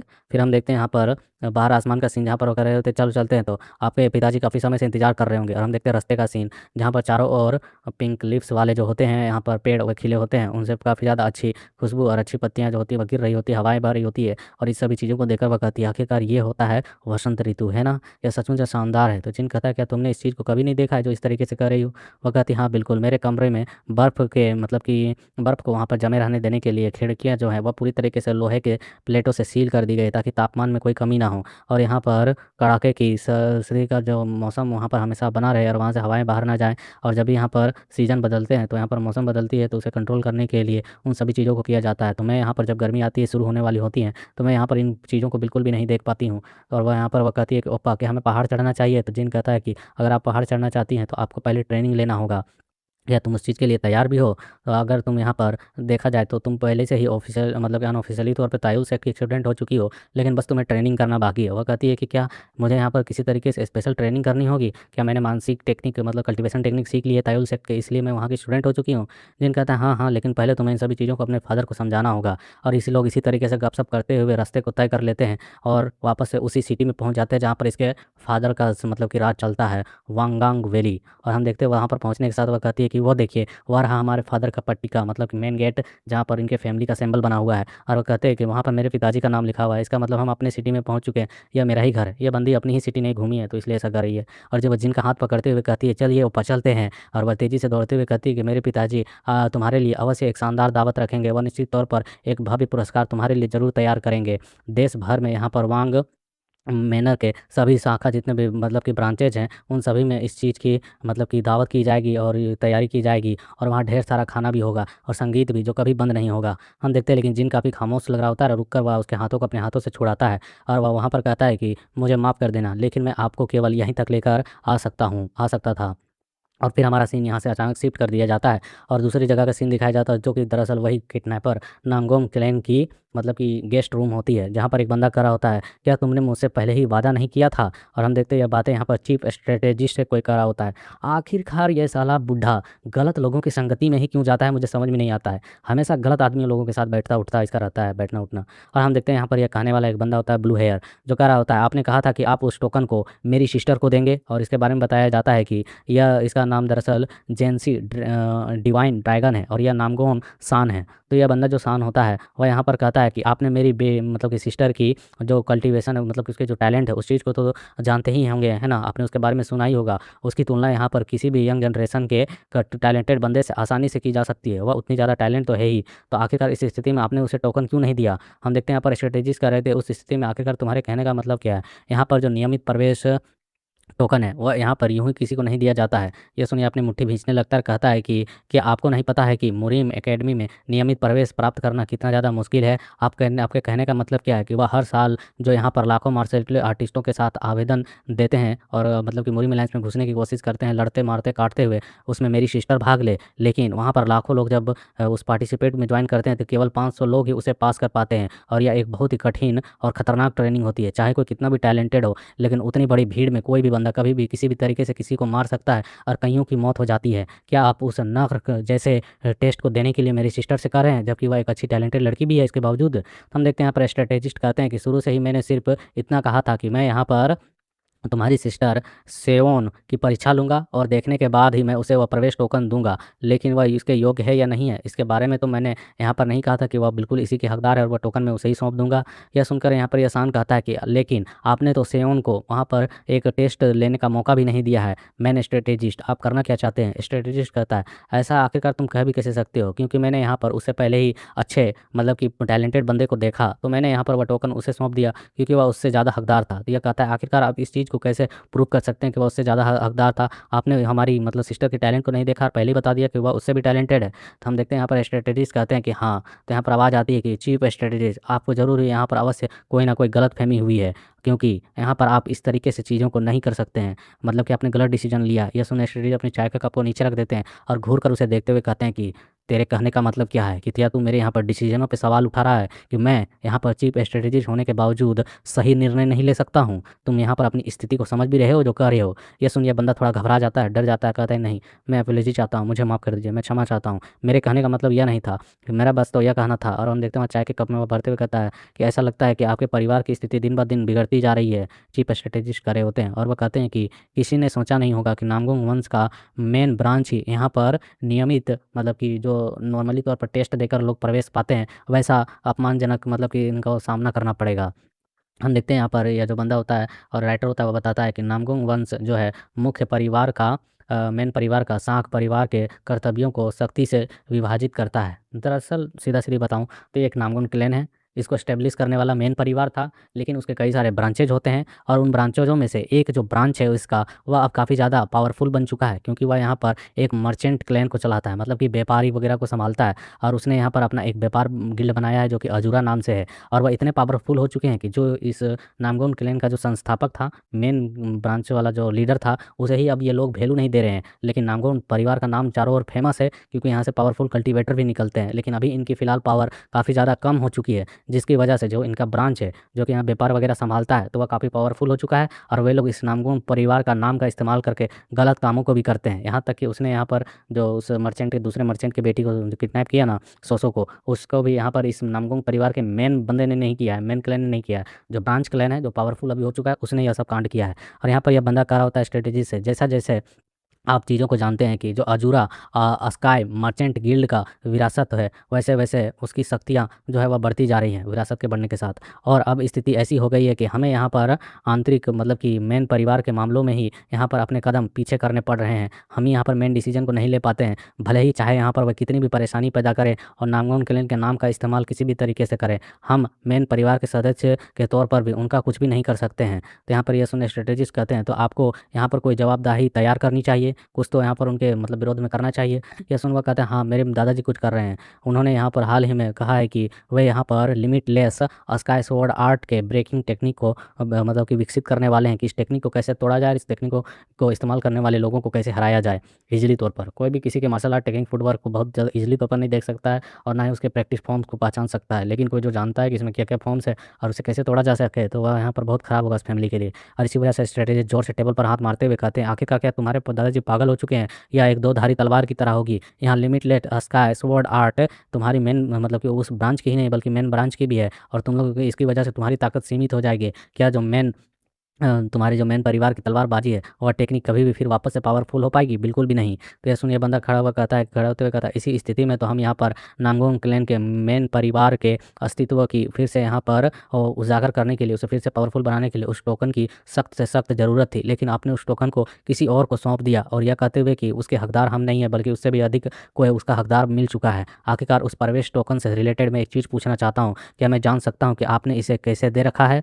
और हम देखते हैं सुनने के बाद स्ट्रेटेजिस्ट बिल्कुल खामोश होते हैं। अब पता नहीं स्ट्रेटेजिस्ट ने यहाँ पर बताया कि नहीं। और यहाँ पर हम देखते हैं फिर वापस से सीन हमारा उसी मार्केट एरिया में आता है, जहाँ पर सोसो कर रही होती है कि ओप्पा केवल यहाँ पर यहीं तक आ पाएँगे? इससे तुम्हारा मतलब क्या है? क्या आप यहाँ पर मेरे साथ नहीं जानना चाहते हैं? व्हाय? तुम्हें मेरे साथ आना चाहिए। हम देखते हैं यहाँ पर जिन कहता है कि आपको शायद यह पता ना हो, लेकिन आपके लापता होने के बाद हेफई में काफ़ी हंगामा मच चुका है। अगर ऐसे समय में मैं आपके साथ जाऊँगा तो कई सारी गलतफ़हमियाँ भी यहाँ पर पैदा हो सकती हैं। ये सुन वो कहती है, नहीं, तुम ऐसे बातें आखिरकार क्यों कर रहे हो? जिन चीज़ों को लेकर तुम चिंतित हो रहे हो वह कभी नहीं होंगे ओप्पा। हम देखते हैं वो और भी रिक्वेस्ट करने लगती है, कहती है प्लीज़ प्लीज़ मुझे यहाँ पर प्लीज़ आपके यहाँ पर जो चीज़ों की किया है उसके मतलब चीज़ को उसके जो आप हकदार है उस चीज़ को चुकाने दें। मेरा मतलब कि उपहार जो आपने की मतलब किया है मुझ पर, मैं उसके बदले को चुकाना चाहती हूँ। तो हम देखते हैं जिन उसके सर को सहलाते हुए कहता है कि मेरी भलाई के बारे में तुम सोच रही हो, यही बहुत ही ज़्यादा अच्छा है और आपने पहले ही हमारी मतलब कि सेक्ट की माइंड कल्टीवेशन टेक्निक को सीख लिया है। इसकी वजह से आप यहाँ पर पहले से ही यहाँ पर हमारे सेक्ट की एक स्टूडेंट बन चुकी हैं। तो आप मेरे लिए अब एक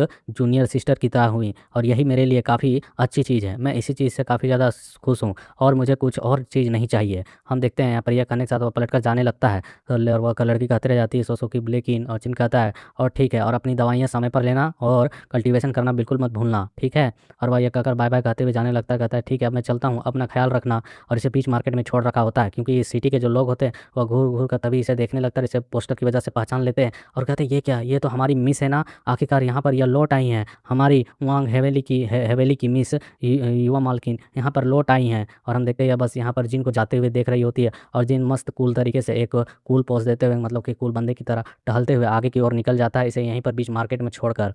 उसके बाद फिर हम लोग वांग को देखते हैं जो अपने मुँह में घास चबाते हुए अपने सेक्ट की ओर वापस लौट रहा होता है और वह बातें करते हुए अपने माप से ही कहते हुए जा रहा होता है। मेरा जो ओरिजिनल प्लान था वह था वांगांग परिवार से उनकी समस्याओं को हल करके मतलब उसकी बेटी को खोज के उससे मदद लेना ताकि हम यहाँ पर अपनी मुश्किलों को सॉल्व कर सके। लेकिन मुझे मालूम नहीं था कि उसके मदद करने के दौरान सोसो जो है वह ऐसी कुछ गंभीर बीमारी से गुजर रही होगी। हालांकि मैंने उसकी बीमारी को ठीक करने के लिए ज़बरदस्ती इन कल्टीवेशन को उसके ऊपर थोप दिया है जो शरीर को कोल्ड करती है। यान एनर्जी और इन एनर्जी होती है ना उनमें से एक। तो वहाँ पर वह फिर याद करते हुए कहता है लेकिन मैंने यहाँ पर जितना ज़्यादा हो सके चीज़ों को सुलझाने की कोशिश की। ख़राब से ख़राब स्थिति में मैंने उसकी मदद की और उनके खिलाफ़ जो साजिश रची थी उसको भी मैंने यहाँ पर बेकार कर दिया। हालाँकि बस मैं यही कर सकता था कि वहाँ पर उसके लिए मतलब सभी चीज़ों को ठीक करके छोड़ देना बीच में। क्योंकि अगर मैं उसे अभी अपने साथ ले जाता वहाँ पर और उसके साथ जाता मिलने के लिए तो मुझ पर यहाँ पर काफ़ी ज़्यादा गंभीर आरोप लगाए जा सकते थे या फिर संदेह किया जा सकता था। इसलिए फ़िलहाल उससे इनाम ना लेने के बजाय मैंने उसे वहीं पर उसके लिए सभी चीज़ों को ठीक करके छोड़ देना ही सही समझा। क्योंकि जो वांगांग है, वह सचमुच में एक वैसा व्यक्ति होगा, कृत्य व्यक्ति मतलब कि अपने उपकारों को चुकाने वाला, तो वह ज़रूर ही मुझे ढूँढते हुए आएगा और मुझे इनाम देगा। लेकिन तभी एक बार वो कहता 1 मिनट, अगर वह वापस नहीं आया मुझे इनाम देने के लिए तो क्या होगा?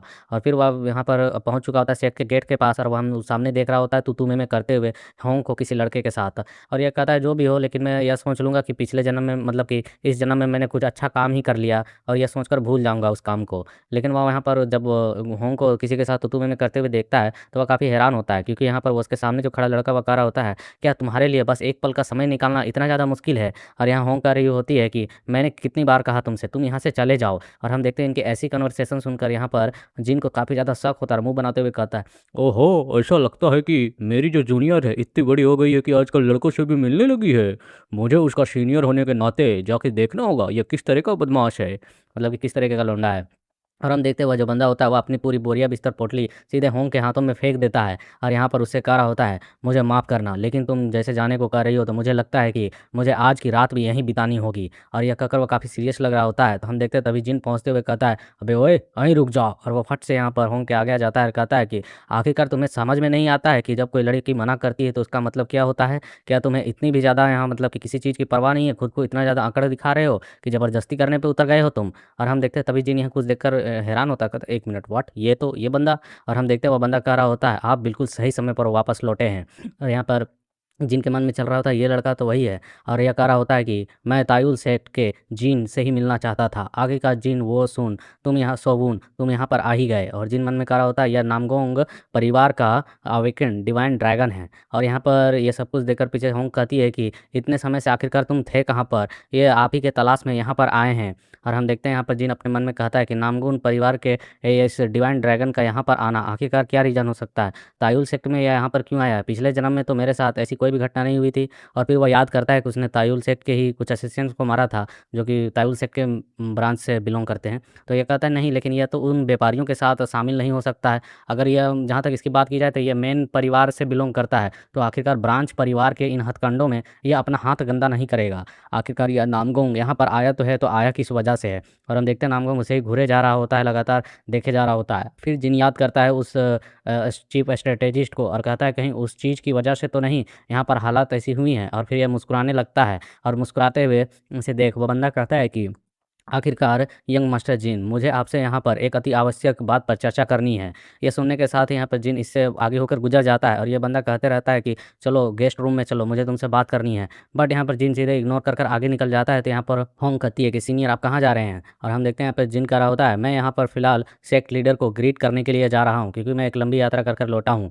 और हम देखते हैं इसके ऐसी इग्नोरेंस की वजह से यह बंदा थोड़ा-सा गुस्सा तो होता है, लेकिन जिन कहता है कि ऐसा नहीं है कि हमारी यहाँ पर कोई अपॉइंटमेंट थी तुम्हारे साथ बात करने की, इसलिए तुम जाओ और पहले वेटिंग रूम में बैठो, इंतज़ार करो, मैं आऊँगा मिलने। और इसके ऐसे रवैये को देखकर यहाँ पर होंग भी कर रही होती है, क्या उसने अभी कहा कि वह एक शिष्टाचारी बच्चे की तरह यहाँ पर सेक्ट लीडर को ग्रीट करने जा रहा है? यह कब से इतना ज़्यादा आदर्शवादी बन गया? और ये बंदा ड्रैगन जो होता है बस उसे घूरे जा रहा होता है और कुछ नहीं कहता है। फिर हम लोग उस रूम में देखते हैं जहाँ पर सेक्ट लीडर होते हैं, और सेक्ट लीडर और उसका बाप दोनों देखकर इसे यहाँ पर काफ़ी ज़्यादा हैरान होते हैं। इसके फादर के तो कप से चाय भी गिरने लगती है, क्योंकि यहाँ पर जिन पहली बार इस तरीके से आकर उन्हें ग्रीटिंग कर रहा होता है और ग्रीट करते हुए कह रहा होता है कि मैं वापस सेक्ट में लौट आया हूँ और एक काम से गया था। हम देखते हैं इसे इस तरीके से करते हुए देख उसके फादर कहते हैं कि आखिरकार ये सब क्या चल रहा है? तुम में कब इतना शिष्टाचार आ गया कि तुम यहाँ पर ग्रीटिंग करने के लिए आओ सेक्ट लीडर को? ये सुन जिन कहता है कि क्या पिताजी आपको यहाँ पर कोई दिक्कत है? इससे क्या मतलब है? अगर क्या मैं यहाँ पर सेक्ट लीडर के साथ मिलने नहीं आ सकता हूँ? तो सेक्ट लीडर कहते हैं, अरे अरे जी हाँ, तुम क्यों नहीं मिलने आ सकते हो? तुमने एक अच्छी यात्रा सुरक्षित तरीके से बिताई है, तो आओ बैठो। जिन बैठते हुए कहता है कि हाँ, मुझे कुछ बातें आपसे बातचीत करनी है। इसे बैठते हुए देखते हैं कि इसके फादर कहते हैं, तुम बदतमीज़, आखिरकार इनके सामने इसे बैठने की हिम्मत कैसे कर सकते हो? खड़े होके बात करो। हम देखते हैं यहाँ पर सेक्ट लीडर कहते हैं, "अरे नहीं आउटर हॉल मास्टर, आखिरकार तुम ऐसे क्यों मतलब चीज़ें कर रहे हो? कोई बात नहीं, उसे बैठने दो, मुझे भी उससे बातें करनी हैं।" और यहाँ पर इतने समय तक जो कुछ भी जिन ने किया था, वह सब कुछ कहानी वह इन्हें बता रहा होता है। तो यहाँ चाय की कप भर रही होती है और वे लोग कह रहे थे, "अच्छा ऐसी बात है?"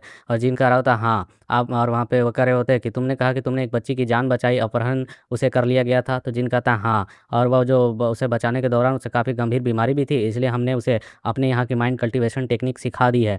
और ये सब कुछ उसे वो ग्रीट करके बताते हुए कह रहा होता है, बिना आप लोगों की अनुमति के मैंने ये सारी चीज़ें की, इसके लिए मुझे माफ़ कर दीजिएगा। यह हमारे पद्धति के खिलाफ है किसी बाहरी व्यक्ति को सिखाना, लेकिन वह ऐसी स्थिति में थी कि मुझे सिखानी पड़ी। और जिन अपने मन में कह रहा होता है, मुझे ये कहानी इन्हें बताना होगा, ताकि जब वांगांग यहाँ पर आए तो उनसे यह अच्छे तरीके से डील कर सके और फ़ायदा उठा सके। और यहाँ पर हम देखते हैं सेक्रेटरी लीडर कहते हैं, अरे हाँ हाँ कोई बात नहीं, आखिरकार मार्शल आर्ट का उद्देश्य ही होता है लोगों को लाभ पहुँचाना। यदि तुमने यहाँ पर किसी की जान बचाने के लिए हमारी बुनियादी मतलब कि बेसिक कल्टीवेशन टेक्निक ही सिखा दी है, तो कोई दिक्कत नहीं है, तुमने अच्छा काम किया है। और वह हंसते हुए कह रहे होते हैं कि शाबाश, तुमने यहाँ पर सचमुच में हमारा यहाँ पर गौरव जो है बढ़ा दिया है। यह सुन जिन भी काफ़ी ज़्यादा खुश लग रहा होता है और उसके पिताजी कह रहे थे, लेकिन 1 मिनट, तुमने कहा कि तुमने उसे बचाया, तो उसके लिए तुम्हें इनाम भी तो मिला होगा, इनाम कहाँ है? हम देखते फादर जिन को कहता है, तुम पक्का मेरा बाप है ना? तेरी इन हरकतों की वजह से मुझे शक होता है। आखिरकार मैंने ऐसे समय पर अपनी प्रतिष्ठा अपने सेक्ट की जो बढ़ाई है, वो चीज़ आपको इनाम नहीं दिख रही है? आखिरकार यहाँ पर इनाम कौन माँगता है इस तरीके से मुँह खोल के? वो जिनको देना होगा तो वो खुद आके देंगे। और ये कहकर वो कहता है कि तो फिर ठीक है, मैं यहाँ से चलता हूँ, मुझे एक गेस्ट को अटेंड करना है।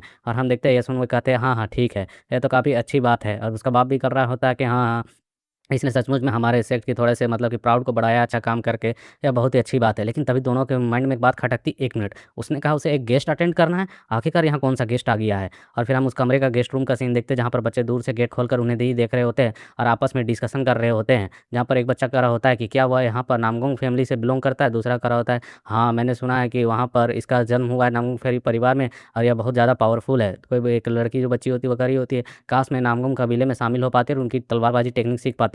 दूसरा बच्चा कह रहा होता है, अरे वे लोग भर्ती करवाने के मामले में बहुत ज़्यादा चुनिंदा है, मतलब बहुत मतलब चुन के लोगों को अपने यहाँ शामिल करते हैं। और यहाँ पर जो डिवाइन ड्रैगन होता है वह बस घूरे जीन को देखे जा रहा होता है और उसके मान को दोहराया जा रहा होता है और इसके जीन के रवैयों को देखते हुए कह रहा होता है कि यह यंग बॉय जिसकी यहाँ पर इतनी एरोगेंसी साफ साफ इसकी बॉडी लैंग्वेज से झलक रही है, आम लोग मेरे सामने सर झुकाकर बातें करते हैं। खैर जो भी हो, ऐसे लोग हमेशा कहीं ना कहीं मिल ही जाते हैं, वे लोग जो अपने अधिक शक्ति और प्रतिद्वंदी को मतलब कि उसके सामना करने के लिए अपने आप को ऐसा रुतबा करते हुए दिखाते हैं कि हाँ, हम तुमसे ज़्यादा ही मतलब कि वो अपर पे है, वो नीचे लेवल पर नहीं है, बराबरी पे है। ऐसे लोग होते हैं जो बस शिकार करने से पहले अपने दाँत दिखाया करते हैं लेकिन कुछ कर नहीं पाते। हम देखते हैं जिन यहाँ पर उससे कहता है, क्या तुम यहाँ पर कोई एंट्रेंस टोकन के बारे में बात करने के लिए आए हुए हो? और हम देखते हैं इस बात को सुनकर ये बंदा काफ़ी हैरान हो जाता है, क्योंकि इस बंदे ने इसके बारे में इसे बताया नहीं है कि मैं किस चीज़ को और किस विषय को लेकर बात करने के लिए आया हूँ। तो यहाँ पर या फिर चाय के कप को रखते हुए कहता है कि हाँ, मेन तरीके से कहूँ तो यही बात है। तो यहाँ पर जिन कहता है कि क्या तुमने यहाँ पर मेन स्ट्रैटेजी से जाकर पर बात कर ली है, वह चीफ स्ट्रेटेजिस्ट उनसे तुमने तो इस बात को जिक्र किया होगा, है ना? क्या वो बात नहीं बनी तुम्हारी? यह सुन वह कहता है कि यह वस्तु जो है वह सबसे पहले उनसे लेने के लिए मैंने रिक्वेस्ट किया था, यह बस संयोगवश तुम्हारे हाथों में आ गया है। यह सुन जिन कहता है क्या संयोगवश, क्या यह बहुत ज़्यादा अजीब नहीं है कि मैंने स्ट्रेटेजिस्ट ने मुझे तो इस चीज़ के बारे में कुछ भी नहीं बताया। इसके अलावा क्या आपको मुझसे भिड़ने के बजाय इसके बारे में चीफ स्ट्रेटेजिस्ट से ही बातें नहीं करनी चाहिए थी?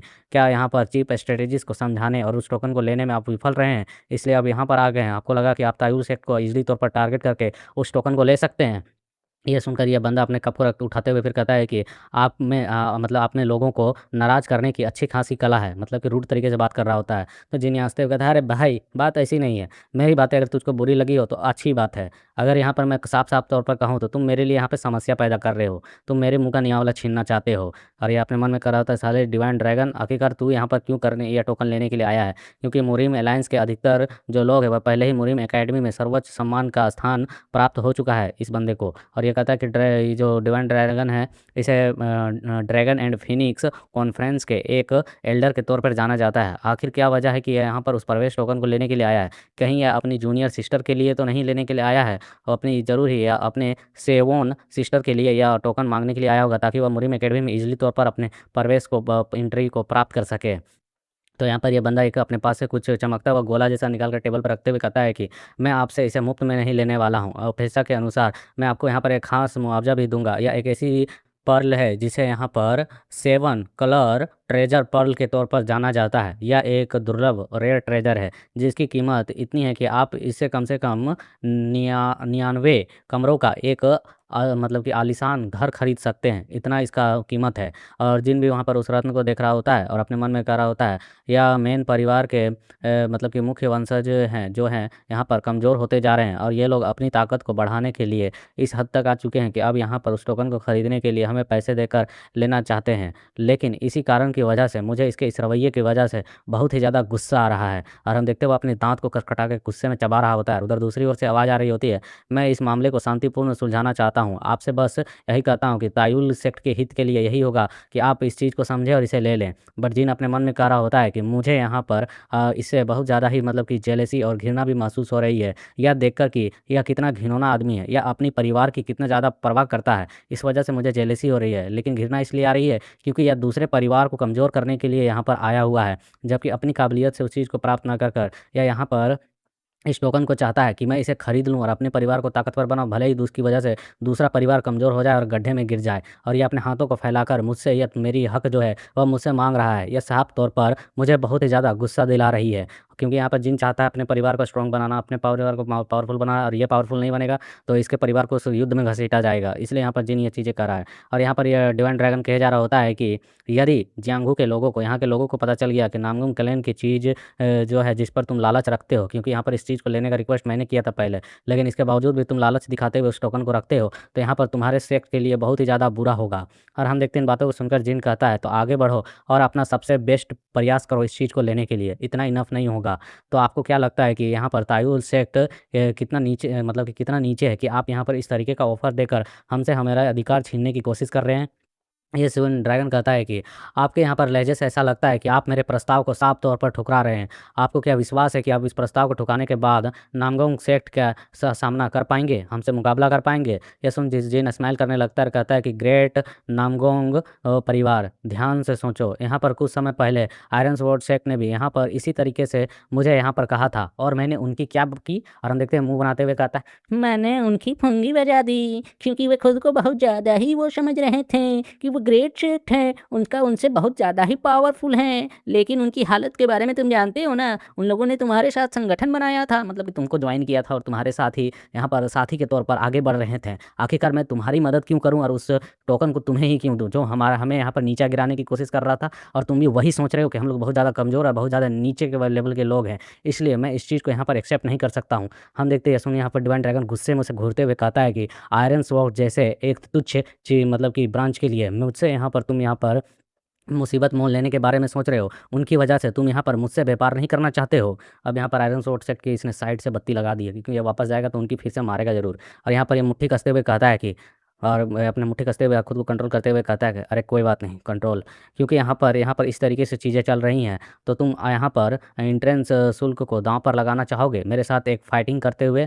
मतलब कि अगर तुम यहाँ पर इसे खरीदना नहीं, मतलब कि खरीद मतलब पैसे लेकर नहीं देना चाहते हो, तो एक दांव खेलना चाहोगे, मैं यहाँ पर तुम्हारे साथ भी दांव पर कुछ चीज़ें लगाऊंगा और तुम भी दांव पर वह एंट्रेंस टोकन लगाओगे, एक बेटिंग खेलो। और फिर हमें दिखाया जाता है यहाँ पर इसके बाप और सेक्ट लीडर को हैरान होते हुए, क्योंकि यहाँ पर इसके फादर कह रहे थे आखिरकार यहाँ बाहर में ये सब कुछ चल क्या रहा है। और हम देखते हैं यहाँ पर जो सेक्ट का ट्रेनिंग एरिया होता है, यहाँ पर ये दोनों ही एक दूसरे के आमने सामने खड़े होते हैं फाइटिंग करने के लिए, और सभी बच्चे यहाँ पर देख कर उन्हें कह रहे होते हैं यहाँ पर क्या हो रहा है, क्या यहाँ पर सीनियर ब्रदर जीन और अवेकन डिवाइन ड्रैगन दोनों ही मार्शल आर्ट की फाइटिंग करने वाले हैं। और सेक्ट लीडर कह रहा होता है आउटर होल मास्टर शांत हो जाओ, शांत हो जाओ। और यहाँ पर आके वो कह रहे होते हैं आखिरकार ये लड़का करना क्या चाहता है, बच्चे भागते हुए कह रहे थे सीनियर ब्रदर जीन यहाँ पर फाइटिंग करने वाले हैं। और ये सब कुछ देखकर होंग परेशान हो रही होती है, कहती है यहाँ पे आखिरकार अचानक चलने क्या लगा, क्या से क्या होते जा रहा है यहाँ पे।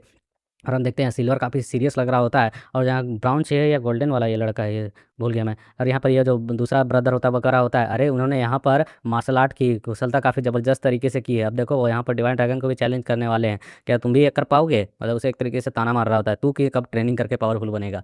और हम देखते हैं यहाँ पर तभी यहाँ पर जो इनर होल मास्टर होते हुए आते हुए कहते हैं जिनके अंकल कि आखिरकार आउटर होल मास्टर यहाँ पर चल क्या रहा है, यहाँ पर इतना ज़्यादा शोर शराबा किस बात की है। तो जिनके फादर कहते हैं कि ऐसा लगता है कि जिन सोबून और जो यहाँ पर डिवाइन ड्रैगन है वो आपस में मार्शल आर्ट की एक फाइटिंग करने वाले हैं। ये सुनकर वे कहते हैं व्हाट, आखिरकार ये कब हुआ और क्यों हो रहा है। हम देखते हैं होंग बताती है कि यंग मास्टर जो यहाँ पर नामगोंग है डिवाइन ड्रैगन, वह यहाँ पर जब आए थे उसी वक्त तनावपूर्ण माहौल था, लेकिन मैंने नहीं सोचा था कि यह अचानक ऐसी स्थिति में पहुँच जाएगा। और फिर हम देखते हैं बच्चे बातें कर रहे होते हैं, तो फादर का भी नज़र जा रहा होता है वहाँ पर उन बच्चों पर, जहाँ बच्चे कह रहे होते हैं मैं सीनियर ब्रदर जिन पर बेट लगाता हूँ कि वह यहाँ पर जीतेंगे, मैं उनके सपोर्ट में हूँ। यहाँ पर बच्चे को एक कह रहा होता है कि लेकिन तुम उनके सपोर्ट में क्यों हो, क्योंकि यहाँ पर नामगोंग परिवार का जो ड्रैगन है वह बहुत पावरफुल है पहले से ही। तो यहाँ बच्ची कर रही होती है क्या आप पहले ही भूल गए हैं कि आखिरकार बिग ब्रदर जिन ने किस तरीके से ब्रदर सीनियर ब्रदर गे को एक ही झटके में हरा दिया था। दूसरा कह रहा होता है और आयरन स्वॉर्ड सेक्ट के तो उसने ब्लड वुल्फ को भी हरा दिया है, तो इन्हें भी वह हरा सकता है। और हम देखते हैं यहाँ पर बस एक्साइटेड हो जाते हैं बच्चे और कहते हैं ठीक है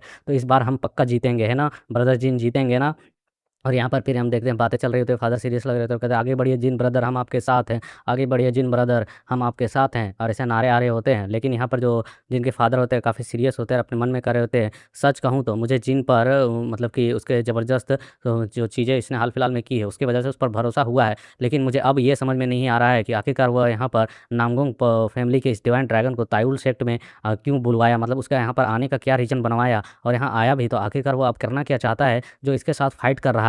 और हम देखते हैं यहाँ पर उनकी लड़ाई के लिए वे दोनों अपने सामने खड़े होते हैं, और वो फादर कह रहे होते हैं जिन सोवून आखिरकार तुम इस बार क्या योजना बना रहे हो, क्या चीज़ें सोच रहे हो। और जिन यहाँ पर कहता है कि चिल्लाते हुए कि आप हमारा समझौता तो भूल नहीं गए हैं ना, मैं यहाँ पर अपनी एंट्रेंस टोकन को दांव पर लगा रहा हूँ, दूसरी ओर आप जो है यहाँ पर 7 कलर जो पर्ल है उसे दांव पर लगा रहे हैं, साथ में 1000 रेशम के कोकुन दांव पे लगा रहे हैं, और साथ ही नामगोंग परिवार का जो ग्रेट लोटस डिवाइन पर्ल है जो पील है उसे भी दांव पर लगा रहे हैं। इनका परिवार का कल्टीवेशन पील भी मांग रहा है भाई एनर्जी एनर्जी को बढ़ाने के लिए। और इसके अलावा आप जब यहाँ फाइटिंग करेंगे मुझसे तो आप केवल एक ही स्वॉर्ड आर्ट को टेक्निक का इस्तेमाल करेंगे, और वो है आपके परिवार का बाउंडलेस टेक्निक। यह सुन के कहते हैं कि जी हाँ बिल्कुल, केवल मैं यहाँ पर बाउंडलेस तलवारबाज टेक्निक को इस्तेमाल करूंगा तुमसे फाइट करते वक्त, और उस वक्त मैं अपनी क्यूआई एनर्जी का केवल 30% ही उपयोग करूंगा, उससे ज़्यादा नहीं। और ये अपने तलवार को स्विंग करते हुए यहाँ पर मतलब कि निकालते हुए अपने उस मयान से कहते हैं कि चूंकि मैंने खुद पर यहाँ पर नियंत्रण कर लिया है इसलिए अब पीछे हटने की कोई गुंजाइश नहीं है, चलो अब आओ और आगे आकर फाइट करो। तो यहाँ पर जिन भी तलवार निकालते हुए कहता है हाँ जरूर, क्यों ना हम शुरू करें। और यहाँ पर हम देखते हैं सेक्ट लीडर और उसकी बेटी दोनों ही काफ़ी ज़्यादा परेशान लग रहे होते हैं, और हम देखते हैं तभी जिन को जो बहुत ही तेज़ी के साथ सीधे आगे बढ़ते हुए पलक झपकते यहाँ पर पहला वार करता है, बट डिवाइन ड्रैगन बहुत ईजिली तरीके से उसके उस वार को रोक लेता है। लेकिन तभी अचानक उसे कुछ अजीब फील होता है और वह तुरंत यहाँ पर जिन को पीछे की ओर धकेलता है, और जिन भी यहाँ पर थोड़ा सा पीछे की ओर घसीटा जाता है। और यह देखकर जिन कहता है ओहो ऐसी बात है, क्या हुआ तुम्हें, यहाँ पर लगता है काफ़ी ज़्यादा हैरानी महसूस हो रही है, ऐसा लग रहा है जैसे आप कुछ सोच रहे हैं कि ऐसा नहीं होना चाहिए था। और हम फिर देखते हैं यहाँ पर जिन लगातार धड़ाधड़ धड़ाधड़ अलग अलग डायरेक्शन से उस पर अपनी स्वॉर्ड आर्ट से उस पर हमला कर रहा होता है, और जो डिवाइन ड्रैगन होता है वो अपनी स्वॉर्ड आर्ट्स के मदद तो उसके अटैक्स को यहाँ पर टैकल कर रहा होता है। और अब टैकल करते वक्त अपने मन में सोच रहा होता है जिनको देखते हुए आखिरकार ये चीज़ें कैसे संभव हो सकती है, यह केवल एक 20 साल से भी कम उम्र का लड़का है, लेकिन इसके यहाँ पर तलवार पर इतना ज़्यादा वजन और इतना ज़्यादा भारी अटैक आखिरकार यह कैसे कर सकता है, यह संभव कैसे है, इतना भारी आखिरकार इसका वार कैसे हो सकता है। मतलब कि वो एनर्जी पावर उसमें स्वॉर्ड आर्ट में और उसकी जो अटैक करने की जो कला है उस पर इतना ज़्यादा दबाव कैसे मैं फील कर सकता हूँ। और हम देखते हैं यहाँ पर जिन जो होता है वापस से यहाँ पर इस पर स्वॉर्ड से वार करते हुए अपने पैरों से भी इसे यहाँ पर हमला करने की कोशिश करता है। बट हम देखते हैं डिवाइन ड्रैगन अपनी स्वॉर्ड को चलाते हुए कहता है कि मुझे ये एक्सेप्ट करना होगा कि तुम्हारी जो यहाँ पर टेक्निक है, जो तुम्हारी कौशलता है, वह मेरी उम्मीद से काफ़ी ज़्यादा अच्छी है। लेकिन और वह यहाँ पर अपनी स्वॉर्ड आर्ट का इस्तेमाल करता है जो कि बाउंडलेस फायरमेंट स्वॉर्ड आर्ट होती है। और वह शटेक को करते हुए कह रहा होता है कि यहाँ पर चमत्कार 2 बार नहीं होती है, इसलिए। और हम देखते हैं यहाँ पर जिन भी काफ़ी सीरियस तरीके से होता है और उसे बहुत ज़्यादा मतलब उसके उस स्वॉर्ड आर्ट को घूर कर देख रहा होता है और उसके सभी फुटवर्क टेक्निक्स को याद कर रहा होता है कि किस किस तरीके से हमला करता है। और हम देखते हैं वो उन सभी चीज़ों को समझते हुए, उसके पैटर्न को समझते हुए वह अपनी स्वॉर्ड की मदद से इसके स्वॉर्ड को पीछे की ओर झटकता है। और डिवाइन ड्रैगन भी अपनी उस बाउंडलेस स्वॉर्ड आर्ट की मदद से अलग अलग एंगल से, अलग अलग डायरेक्शन से इसके स्वॉर्ड को यहाँ पर पीछे की ओर धकेल रहा होता है। और हम देखते हैं वो कामयाब भी हो पा रहा होता है। जिनकी जो यहाँ पर स्वॉर्ड होती है वह पीछे की ओर धकेली जा रही होती है। और फिर यह बंदा और भी ताकत लगाते हुए अपने मन में कह रहा होता है, यह सोचना भी मूर्खता होगी कि एक छोटे से सेक्ट का यहाँ पर लड़का मेरी बाउंडलेस स्वॉर्ड आर्ट को यहाँ पर रोक सकता है। और यह कहता है कि आप आखिरकार किस तरह की चाल चलने के बारे में सोच रहे हैं। तो जिन भी हमला करते हुए कहता है, क्या हुआ, क्या तू डर गया? यहाँ पर तेरा भी वही हाल होगा जो यहाँ पर मौका हुआ था, स्वॉर्ड सेक्ट का वह बंदा। और यहाँ पर जिन और भी ताकत लगाते हुए और चिल्लाते हुए ये करते हुए उस पर अपना स्वॉर्ड से दबाव बढ़ाते जा रहा होता है, कह रहा होता है चिल्लाते हुए, तुम लोगों को महज यहाँ पर तायुल सेक्ट ऐसा लगता है कि कोई बहुत ही ज़्यादा कमज़ोर और कचड़े वाला सेक्ट है जिसे कभी भी कोई भी आकर परेशान कर सकता है। लेकिन अब तुम्हें इस चीज़ को स्वीकार करना होगा कि हम वह सेक्ट बिल्कुल भी नहीं है जिसे यहाँ पर यूं ही सप्रेस किया जा सके। और हम देखते हैं इससे वार करते वक्त यहाँ पर डिवाइन ड्रैगन अपनी स्वॉर्ड को कस के पकड़ लेता है और कहता है कि अगर मैंने यहाँ पर आपको ठेस पहुँचाई हो, मतलब कि ऐसा नीचा दिखवाया हो, लगाओ कि मैं तुम्हें ठेस पहुँचा रहा हूँ, नीचा बता रहा हूँ,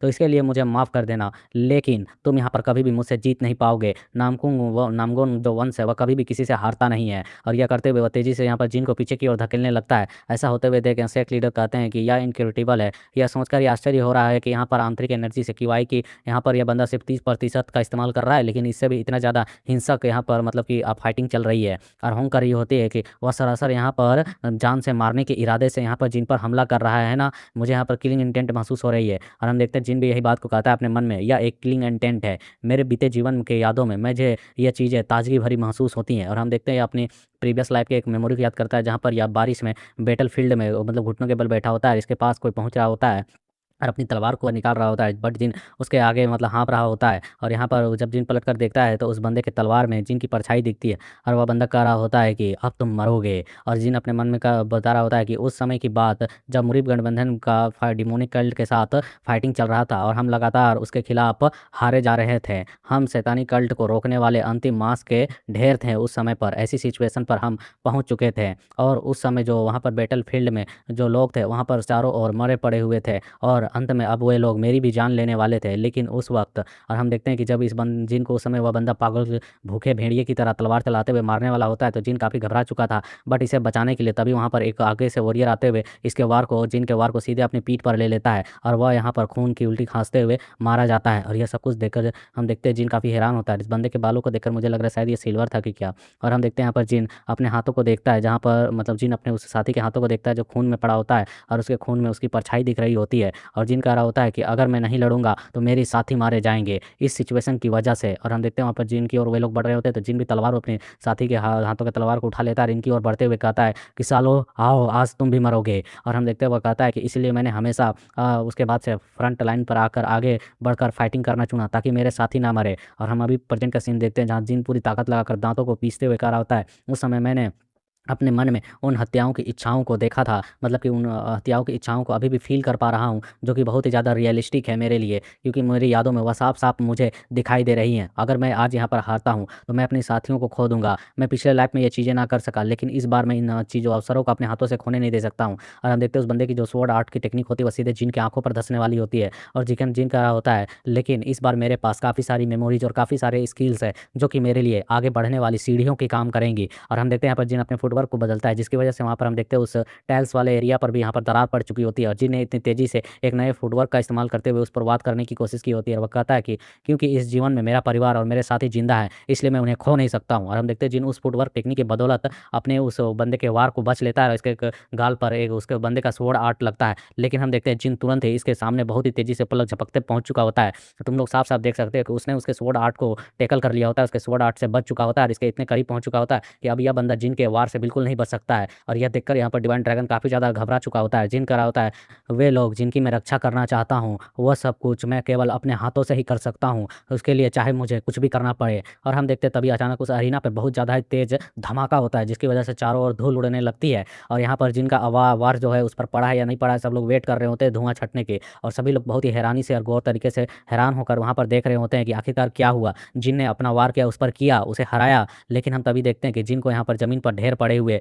और धुंध में उस मतलब कि चारों ओर जो मिट्टी उड़ रही है, वहाँ पर डिवाइन ड्रैगन बिल्कुल सही सलामत खड़ा होता है। लेकिन जिन यहाँ पर बिल्कुल अनकॉन्शियस होकर यहाँ पर ज़मीन पर मतलब उस अरीना पर पड़ चुका होता है। और तभी जिन यहाँ पर अपने आप को होश मिलाते हुए और थोड़ा-सा उठते हुए और उसके मुँह से खून निकल रहा होता है और उसी हालत में वह कह रहा होता है, क्या मैंने स्पष्ट रूप से यह कहा था कि केवल तुम यहाँ पर बाउंडलेस स्वॉर्ड आर्ट का इस्तेमाल करोगे, इसके अलावा किसी और आर्ट का इस्तेमाल नहीं करोगे। लेकिन जिन ने यहाँ पर इस पर इतने अचानक तरीके से और इतने करीब पहुँचकर इसे इतना ज़्यादा हड़बड़ा दिया होता है कि इसने यहाँ पर अपनी फैमिली की दूसरी स्वॉर्ड आर्ट का इस्तेमाल कर दिया होता है, जो कि होता है सम्राट की तलवारबाजी का कला, द सोवरेन स्वॉर्ड आर्ट।